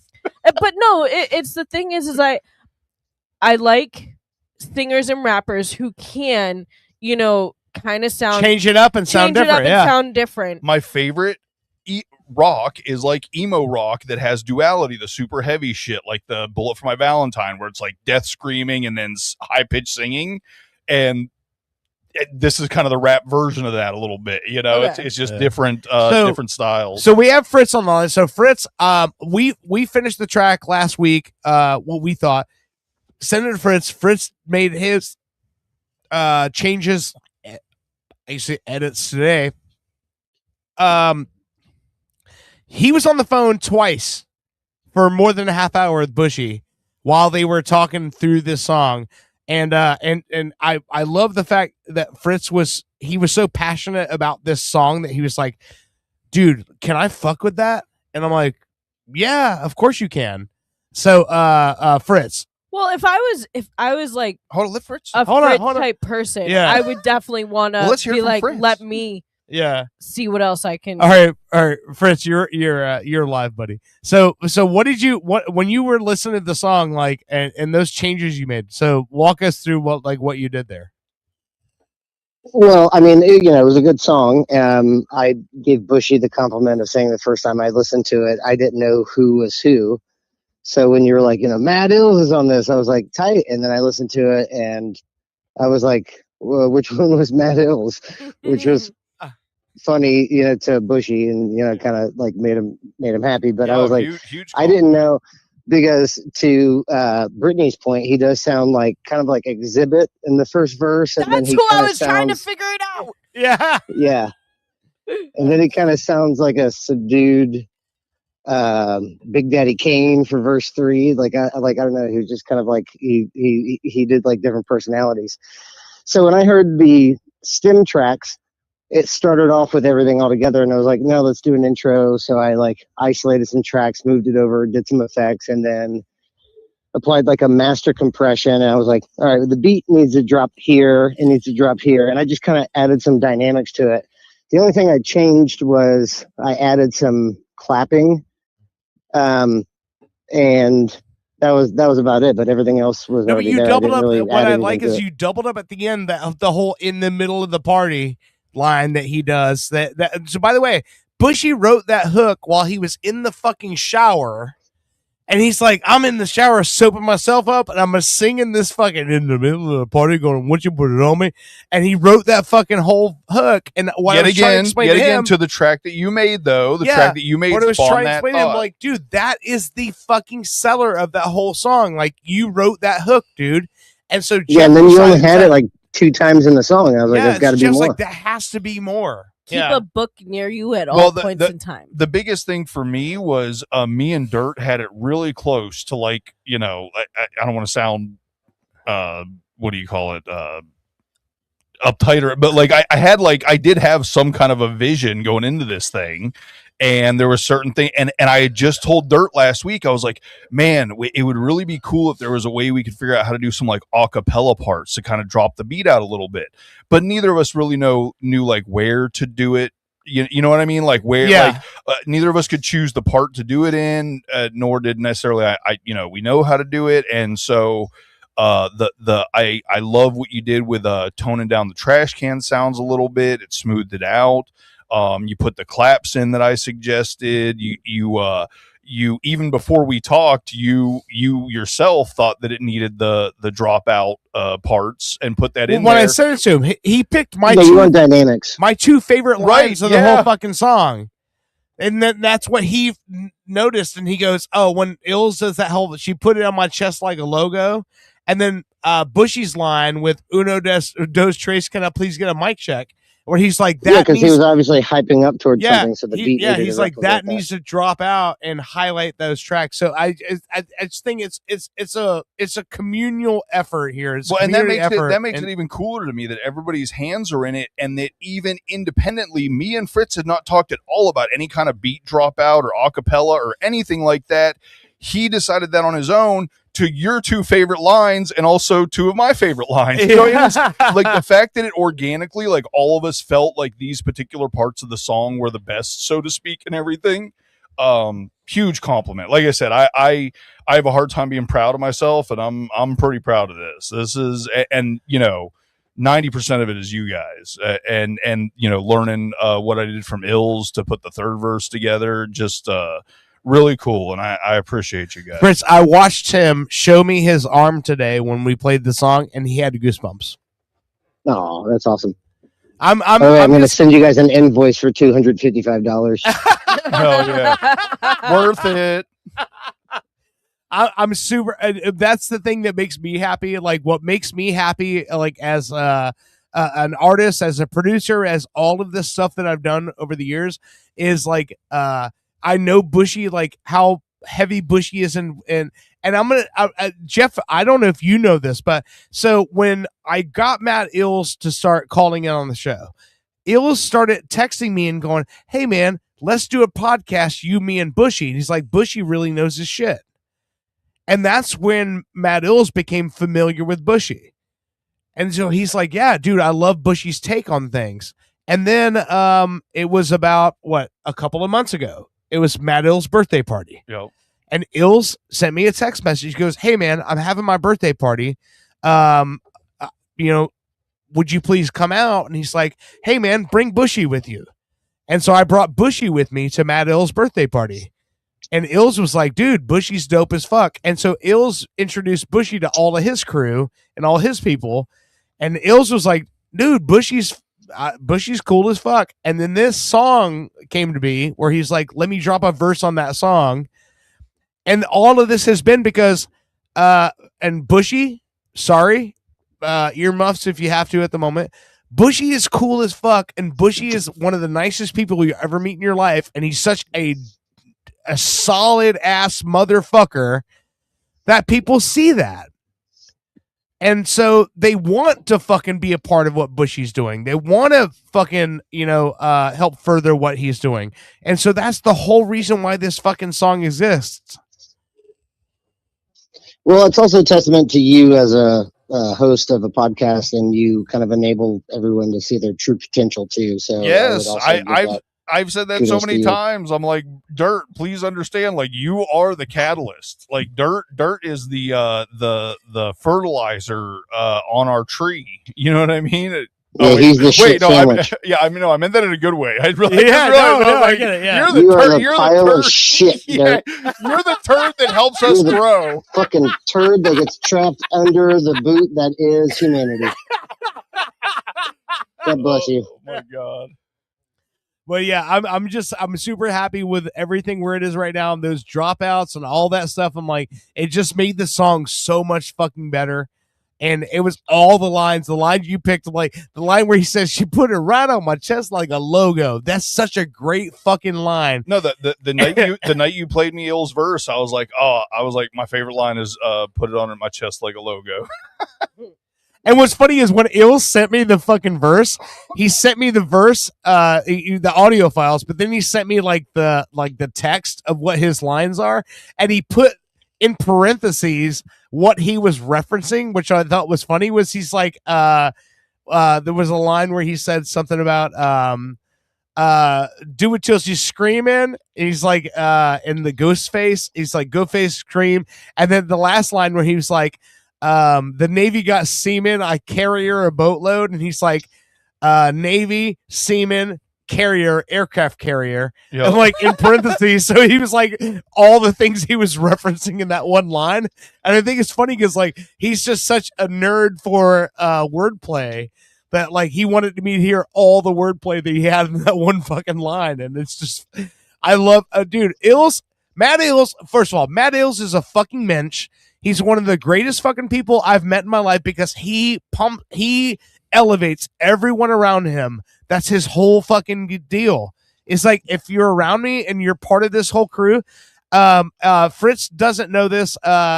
So when we went to Matt Ill's birthday party, there was a guy who got up there and freestyled, and he was like, how old? What was the? He was like 23 or something. Right, but he was like a kid when he started sneaking out of his fucking house to go do these fucking ciphers and these freestyles with Ills. And he got up there and don't get me wrong, not the best of the day. Kind of like found his way through it. But he had one line that Bushy heard and was like, dude, that line was dope. And this guy put his hand on Bushy's shoulder and looked him in the eye. And do you remember what it was he told you? Yeah. He was like, because I was telling him I would like to freestyle. I used to freestyle, but I just don't have it in me anymore. And he was very drunk, and he did his freestyle, and it was good. But he, it was like 70%. He was like Dirt said, he was kind of trying to find his footing. But then like there was about 25-30% that was like, oh my god, this dude just fucking found his cadence and was putting some killer lines out. But we were just talking after, and he put his hand on my shoulder and he goes, nobody's going to think about this tomorrow. And I was like, God damn it. You are right, sir. Why do you have sage wisdom at 23 years old? Yeah. He was like, hey man, just go up and do it. Like, no one's going to remember this tomorrow. Yeah. No, it was just so honest. He was like, no, nobody's going to think about this tomorrow, bro. I love it, man. I think it was Nino Blue. Nino Blue. That's who it was. It was Nino Blue. Yeah. And that's what he told Bushy. He's like, man, just go up. Just do your thing, man. No one's going to remember this tomorrow. And of course, I did not. But I made a song. But you made a song with Matt Ills. I made a song with so Matt that means Ills. Next time Dirt Ills has got a Fritz. cipher, you're going to have to go up and do your shit, man. Well, we'll see. Jeff, thank you so much for being part of this. I love you to death. I love you to the moon and back. And this is one more project that the fucking Fritz Brothers thumbprint is on. And many more to come. Absolutely. I love you guys. Hell yeah. All right, dude. Have a good night, buddy. May. Yeah. Later. Okay, so you gotta play that first for me. I love this. Okay. I seriously Exhibit. I don't know why I couldn't come up with that name, but I was like, see, to me, I don't feel like Exhibit, like trying to be objective. I can about hear what she's saying though. I feel like Exhibit is lower, like a lower register than I am. He's more of a growl. If you hear how you've got to listen to it like without like your I said, own ears. right? Exactly. I was just about to say if I had somebody else's ears, maybe. So when we were recording it, when he did that take, I'm like, dude, that's your Violent J take. Yeah. And that's what I told him. I was like, because listen, if you're watching a show and you see a guy his size and he's got that aggressive sort of like a demeanor, you're going to immediately accept that. Yeah. I mean, he's nearly 6'5" and 300 pounds. He's a big dude. Like he's a mountain of a motherfucker. And if he has a microphone in your face, you're going to expect him to be like aggressive, right? Yeah. That's why I said like. But when he does the smooth tones, it's almost like double take, and you're like, whoa, what's this? And to me, I've always in my mind, and most of the freestyling I did was always smooth. I never did like angry rap. The only reason that happened that night was me and you were shit faced putting a song together and having a good time. And you're like, hey, try it angry, or something like that. I forget exactly what happened, but then it was like, I think you said something like try it angry or go with that growl a little more or something. And I did it and you're like, oh, that's the take. And it was, you know what I mean? Like so this is the let me hear it. In the middle of the party, gonna want you put it on me while I'm pickling my body with a gallon of Bacardi. Excuse me, miss, I'm sorry, would you want to get to know me and show me just how low you can go see? How low can you go see? Low can you go see? How low can you go see? How low can you go see? Low can you go see? I love the way the trash cans are now. It sounds like a chant. Boom, boom, boom, boom. Here we go. Brave digger, go figure, lyrics is sickle. I came here to show my chop to pull out the griddle. But you got your gushy, shaking your shizzle. Shake your butt whether you got a lot or a little. You came here to see a show get in the middle. Starting up a wave and it's more like a ripple. Throw the hands up, wanna see it all jiggle. How low can you go? See, it's my little riddle. If you like a girl, I give it a tickle. But all I really wanna do is give it a lick. I promise it ain't much bigger than a pickle. Big like the X's on my shirt, all triple. In the middle of the party. See, yeah, that's either Exhibit or DMX. And I almost want to bark at you. I almost want to be like, because that's what DMX would do or Exhibit would do, because it's like that low. Yeah, no, I can do that. It really, hearing that, I'm telling you. Are you getting hype? I mean, seriously, like hearing that, it just like I want to hear more. Like it takes you, and you're like, you need to hear what else is gonna come. I just really like that Mad Ills doing the verse on the song showed me what direction it probably should have went in, and then I was able to kind of pay homage to and also emulate what he did in my third verse, while also staying true to myself, and it was still goofy me. You know what I mean? Like, yeah. But even him, he kind of sounds like a big name, Well, he is a big name. Well, okay, but I'm saying, like, when you think of like Exhibit, Snoop Dogg, like he sounds like one of them. He doesn't sound like himself when we heard the rap battle. He has the phone numbers of the Wu-Tang Clan in his phone. And he wanted to be on a Bushy song or Yeah, white baby song. Yeah. It's fucking great, man. I love it. I love the fact that like we got that shit done, and this song is going to be out in the next 3 weeks. The only thing I will say, and this is, I literally just noticed on this last take, and you haven't us replay it. I could in the first verse, I only hear myself in my left ear. I think that's the way it was mixed. Okay. Yeah.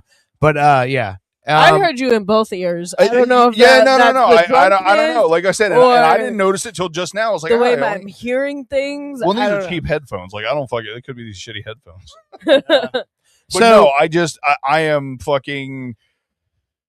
I always thought that every song we did was going to be a level, to a radio show level, a level of fun. I didn't ever really foresee me being a part of a song that I felt was a professional, something that I could hear on the radio. And that was all about me. You know what I mean? That wasn't talking about anybody else. Like, for me, I didn't think I could ever be a part of a song that sounded like something that literally could be on, radio play tomorrow or something. And I feel like this is. I don't see why I couldn't be. I think I can tell it's you. a full-length goddamn song. Nobody does a fucking song over 2 minutes anymore. I think I can tell you that me and Dirt would tell you the same thing.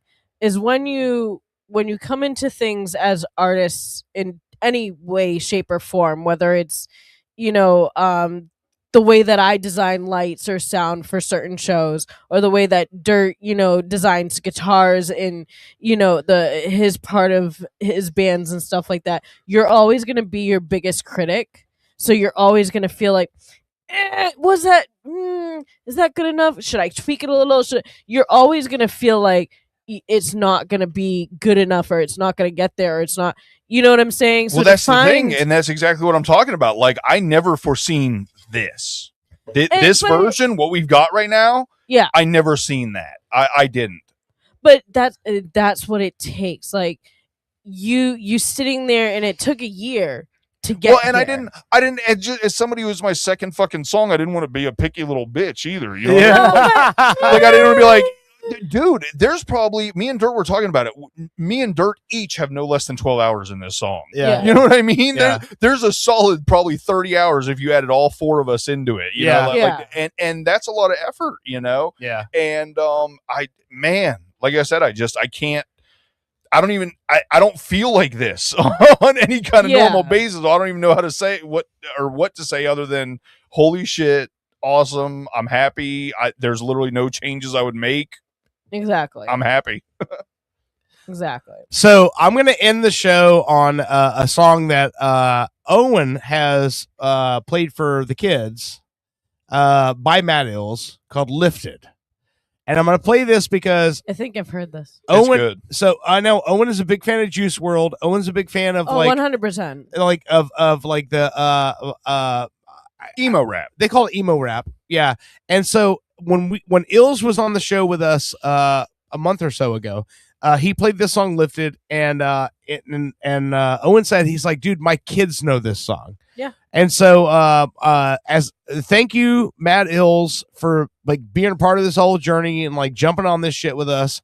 And so we'll play the song Lifted as we exit the show today. This is Matt Ills with Lifted. This song came out October of last year, and I don't even know what to say, man. Thanks, bro. Yeah, dude. But like, dude, listen to this. When you hear what he can do as a rapper, and then you hear him do something melodic like this,